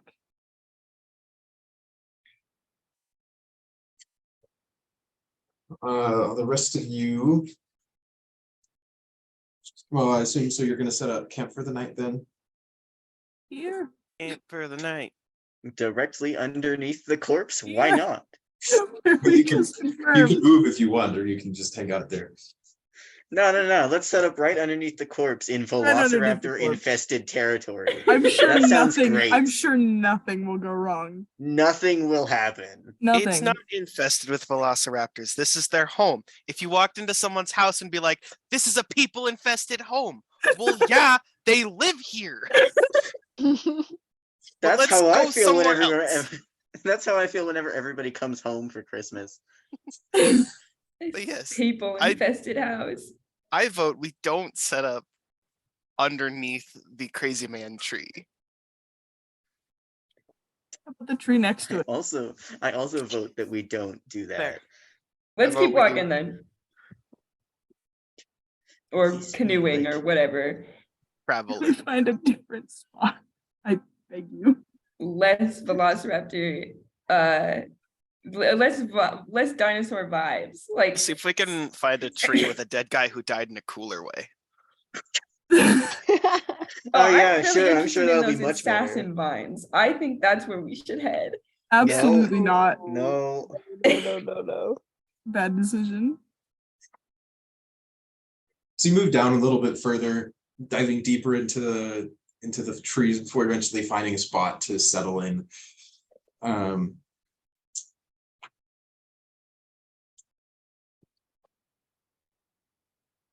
Zephyrus, when you're on watch, well, actually, do any of y'all want to do anything before you go to do the sleep? For those of you who need it, those of you who are Do I have shenanigans on this fine night? I kind of wanted to do like night things, but like in the middle of the night. The deep Reflect dark. on how to use my words for good and not manipulative purposes. Nephis yeah. is still Sorry. trying to get like fighting tips from Azaka because she is so impressed by Azaka in basically every way. So I don't know if Azaka will actually teach her anything tonight, but she will ask. what do you ask her?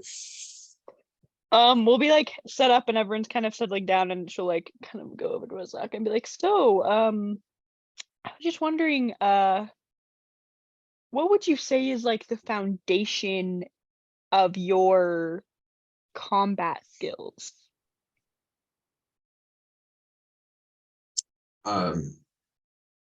she shrugs and she says, I've lived in the jungle a long time. Learned to fight like it does. That's a cool thought. So if I were to ask you to teach me like 2 things that I should know when fighting in the jungle, what would those be? She cocks her head and then she thinks about it for a second. And she says, when you fight things in the jungle, always assume they're poisonous. You'll be Okay. right most of the time. Okay. And then she sits and she says, don't fight against the terrain. Fight with it. The creatures that live here, they use the land itself as a weapon. If you try and resist it instead of flow with it, then it will kill you. Okay. Very interesting. And then she kind of like looks at you again and she says, also, whatever you do to take that many wounds and still stand, whatever that is, keep doing that. That helps. Okay, yeah, I will definitely keep doing that. Wasn't planning on stopping anytime soon, so good to know that that's helpful. How do you, because you do kind of a similar thing, except for there aren't any wounds. So if I could learn how to do that, that would be very nice. She But kind of like glances to the side and she says, I don't know what you mean. She's super obviously lying. yeah. Okay, it's fine. Don't tell me. You know, everyone needs their little like, combat secrets. I get it. But if you ever are thinking of sharing with someone, I would love to be that person. So just let me know. Yeah. Cool. Thanks, Azaka. You're awesome. I'm gonna go to bed now. See ya. Dying. Zephyrus, Yes. the night gets later. You take a later watch today. Yes. Cool. How long have we been vibing in the jungle? Out of curiosity. This will be 4 weeks? your, I believe, 17th day actually traveling in Chult. Yeah. Or wait, is it that many? Not that many. 13th day actually in the jungle itself, and 15th day in Chult. Cool. We've really gotten up to a lot of stuff in not very many days. That's so fun. It Mostly feels dead. strange to think that it's only been that long since you were at Sindra Sylvain's house in Sharn. It feels like the jungle has been your life. It's almost kind of hard. It's like a distant memory to think of anything other than just the stifling heat everywhere.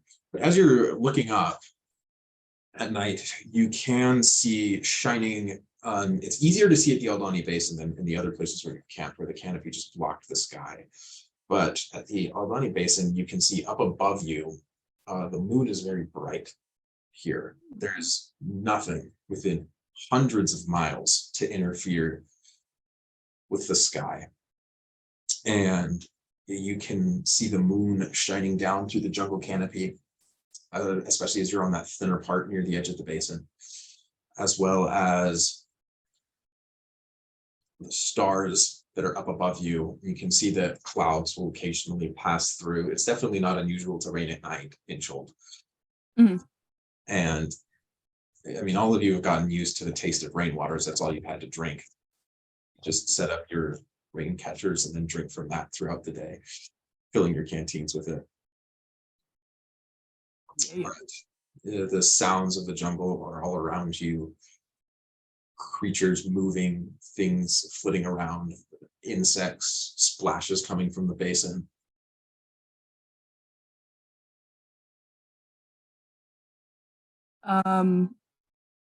He kind of just like leans his head back and kind of like looking up into the moonlight, letting the rain kind of like wash over his face. And he's just thinking of events. He's thinking of like what happened back at the heart. He's thinking of the elf that they just found in the tree. He's thinking about when they first set off, how he almost died. You know, he's just sitting and as he's just like contemplating all these things, he kind of like frowns to himself. It's like he comes to a realization that he is completely and utterly alone at this point. He doesn't have any connections where he's at right now. And he starts to freak out about it a little bit. So he's sitting there on the log, keeping watch. He's like trying to pay attention, but he's kind of having a time about it. Thoughts are moving through his head at a rapid pace. He's like, he doesn't know when he's going to get back. He doesn't know if he'll see Charn again, if he'll go back to Syndra, if Syndra will even be alive at the end of this. His hands kind of start to shake a bit, and he clenches them and tries to like redo his wrapping, just to have like that similar pattern, trying to get himself back into his normal state of mind. But he's panicking. He does not like panicking. Kind of like looks over everybody on their bedrolls, and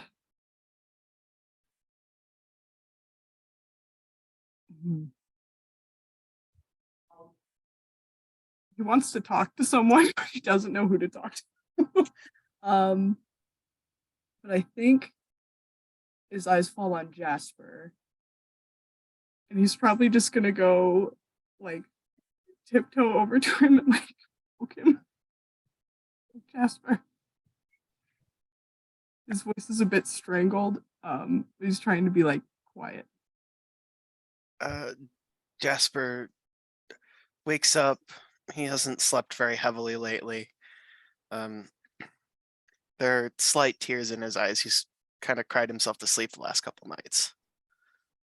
But he gets up and he sees that Zephyrus is struggling, and is everything okay? Sorry. So sorry. I everything's fine, surroundings wise. I just don't know who else to talk to, and I just wanted to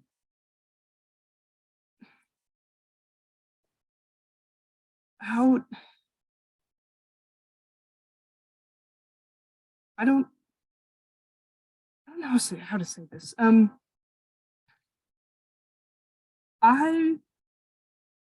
am afraid of dying, I suppose. I feel like I don't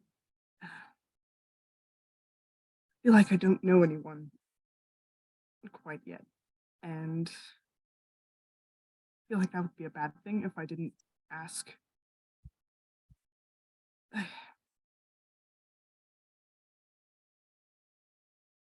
I don't. This is hard. Sorry. Well, no, you're good. First of all, don't you apologize. It's gonna be okay. I'm also terrified of dying, especially when I first started, terrified of dying around a bunch of people I have no idea who they are. Mm-hmm. But if I do die, I knew it was at least in an effort to do something that someone thought was important.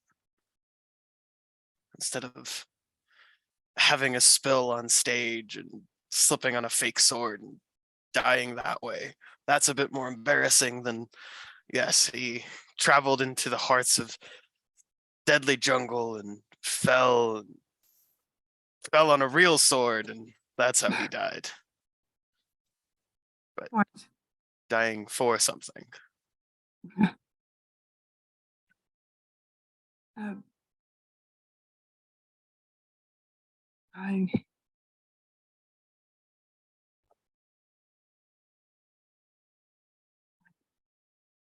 want to get to know people more, but I don't know how to. Jasper, what?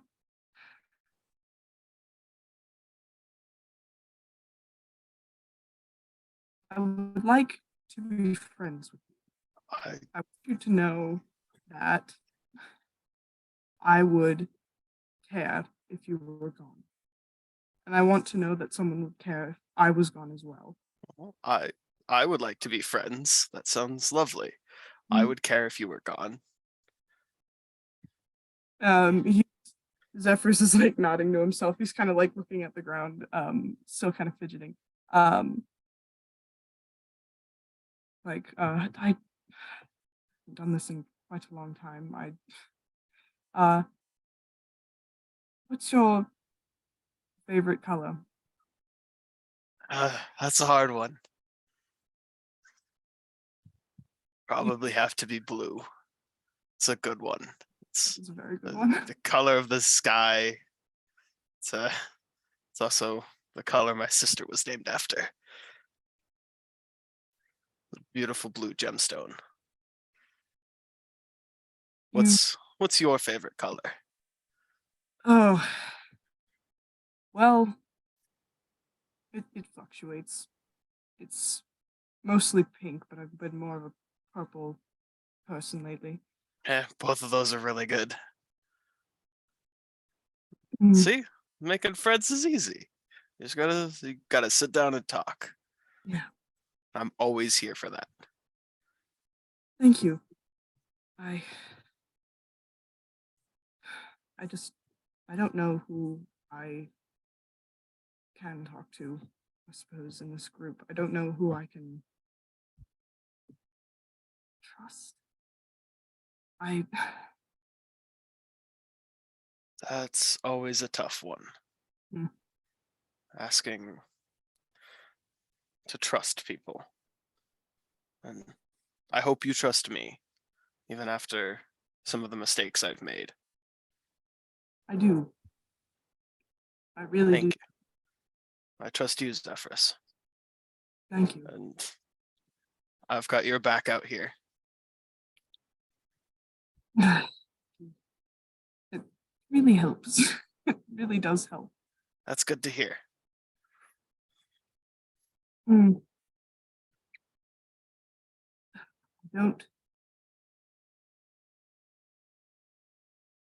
I do have one more thing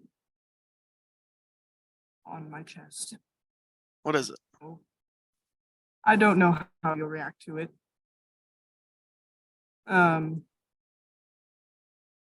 But in case things go south later, I think it would be better if you knew the truth. God, this is awkward. Well, I you said we're friends. You can tell me anything. I'm sort of on the run from the law. Oh, renegade. Yes.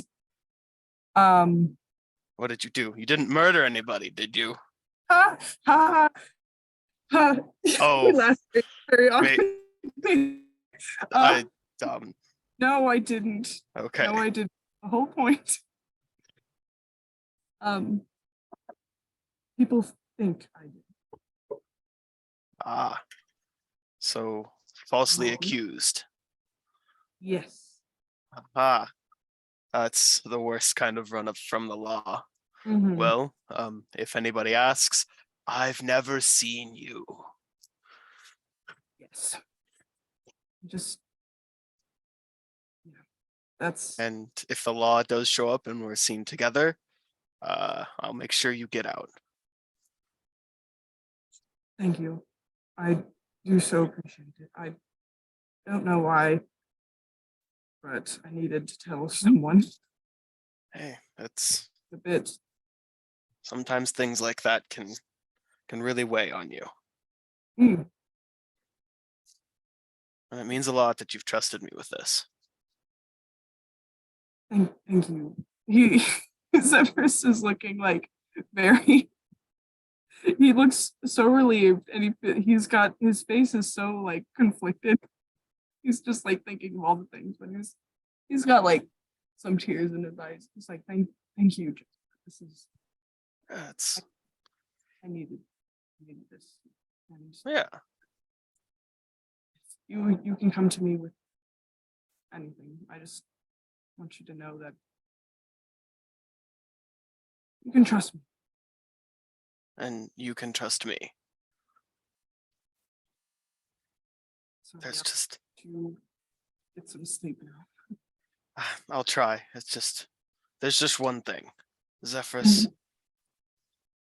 Yes. I know you say I didn't screw up, but I'm afraid that I will screw up. My father taught me to use bardic magic for good and to help and to protect, and that's what I try to do. But seeing what I did to Melisandre and all of them in there, I'm still afraid I did something wrong.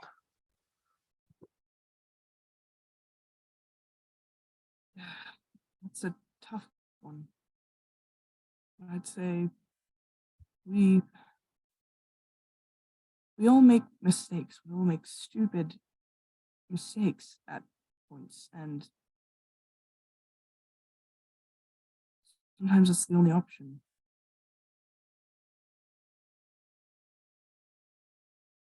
I don't think it defines you though.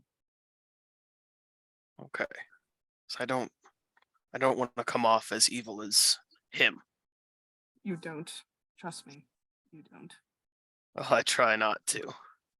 But it's just one moment. I didn't know what else to do. It makes sense. Thank you, Zephyrus. If you can, try and get some sleep. Will do. Zephyrus is gonna go back on his watch, feeling a bit better. He's probably gonna have a little cry to himself as he's watching. Zephyrus, make me a perception check. Oh gosh. Okay. Through my tears. Nat 20. Hey. I am gonna lose it. Through the That's power all. of friendship. So Zephyrus, Yes. looking through, you come back down and you sit down and feeling relieved. The night just almost seems clearer to you. You're able to just not feel as oppressed by the heat, and you see ripples in the water, and you see with just a head sticking out above the water at the shore, which is about 10 feet away from where you're sitting, leaning up against a tree, is a creature that has these small little eyes sticking out of stalks, and then the head completely covered in carapace. And you can see just like the top half, and the eyes and top half of the head is covered in carapace. And then just beneath that, you can see a nose. a humanoid nose. Oh. Hello. Um, Zephyrus is going to kind of like reach for his daggers and he's going to kind of go over to where Azaka's sleeping, kind of like shake her awake. Azaka, there's a thing over there. She like jumps awake. She's a super light sleeper. And she glances out and narrows her eyes, like not even moving to make it look as if she's noticed. And she lets out a small gasp of surprise. And she says, "So they're real? I didn't think they were. I thought it was merely a legend." What is that? And should we be worried? I do not know.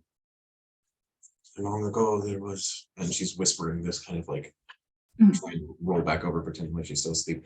Long ago there was a people who lived in this place called the Altani. Supposedly they took on aspects of crustaceans to survive in the environment. Nobody has seen them for decades, maybe perhaps even hundreds of years. We assume that it was nothing but a myth. As to whether or not they're dangerous, I have no idea. Good to know I've set a record then. I'll keep an eye on them. Don't let on you've seen it. Right. He's going to like oh so casually go back to his resting spot. He probably, I don't know if Azaka was sleeping like near him, but he probably wasn't, he didn't make a huge deal of getting up. Where is the thing looking? What's it looking? It's looking right at you. Oh, it's looking at me. That's cool. And everyone else. Just kind of glancing over your group.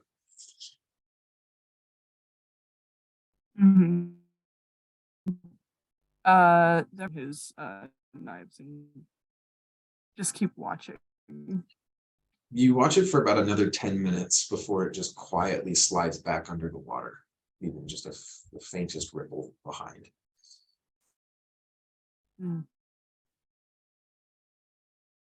Odd. The rest of the night passes without incident as you all wake up the following morning.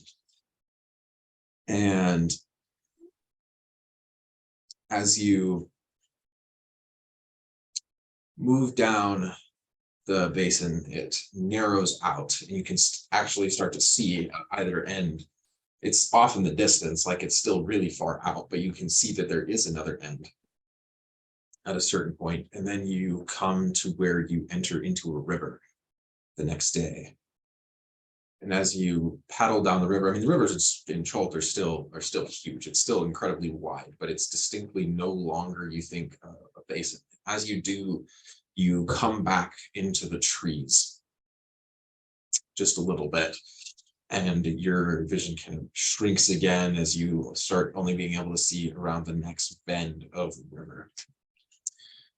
Then, as you're moving down about midday, through the foliage, you can see a timber fortification. It's this walled compound. It has watchtowers that are rising up above. And you can see that there is a ditch around it, which is bristling with these large sharpened stakes. And there's this massive gatehouse that's facing the river. I shouldn't say massive, it's large. It's a large gatehouse. And there are 4 rowboats, a little bit similar to what yours are, but less sleek in design, less Chultan in design. And there are 4 of them that are sitting half in the water, half on the shore, tacked in with a post. What's most noticeable is scattered around this fort are piles of charred human corpses and these filleted animal carcasses, all of which are swarming with flies. That's where we'll stop for today. We didn't hear God, any we of that. didn't Scott. hear I'm any so of the sorry. ending. You cut off at charred. Yeah, and we heard We heard charred. nothing else. So you see there are charred humanoid and animal carcasses lying all around this fortress, and the animal carcasses have large cuts coming from them. And that's where we'll stop. Oh, Wispy. can Oh, I have a boy. little more elaboration on what cuts coming from them means really fast? Large chunks of them appear to have been sliced off. Oh, fun! Yay. Gotta love that. Mm. From Just wasteful. So do I have to Wispy. be on my best behavior? Or can I not be on Gee, my I best wonder. We'll find Um, out. All right, we'll see y'all next week.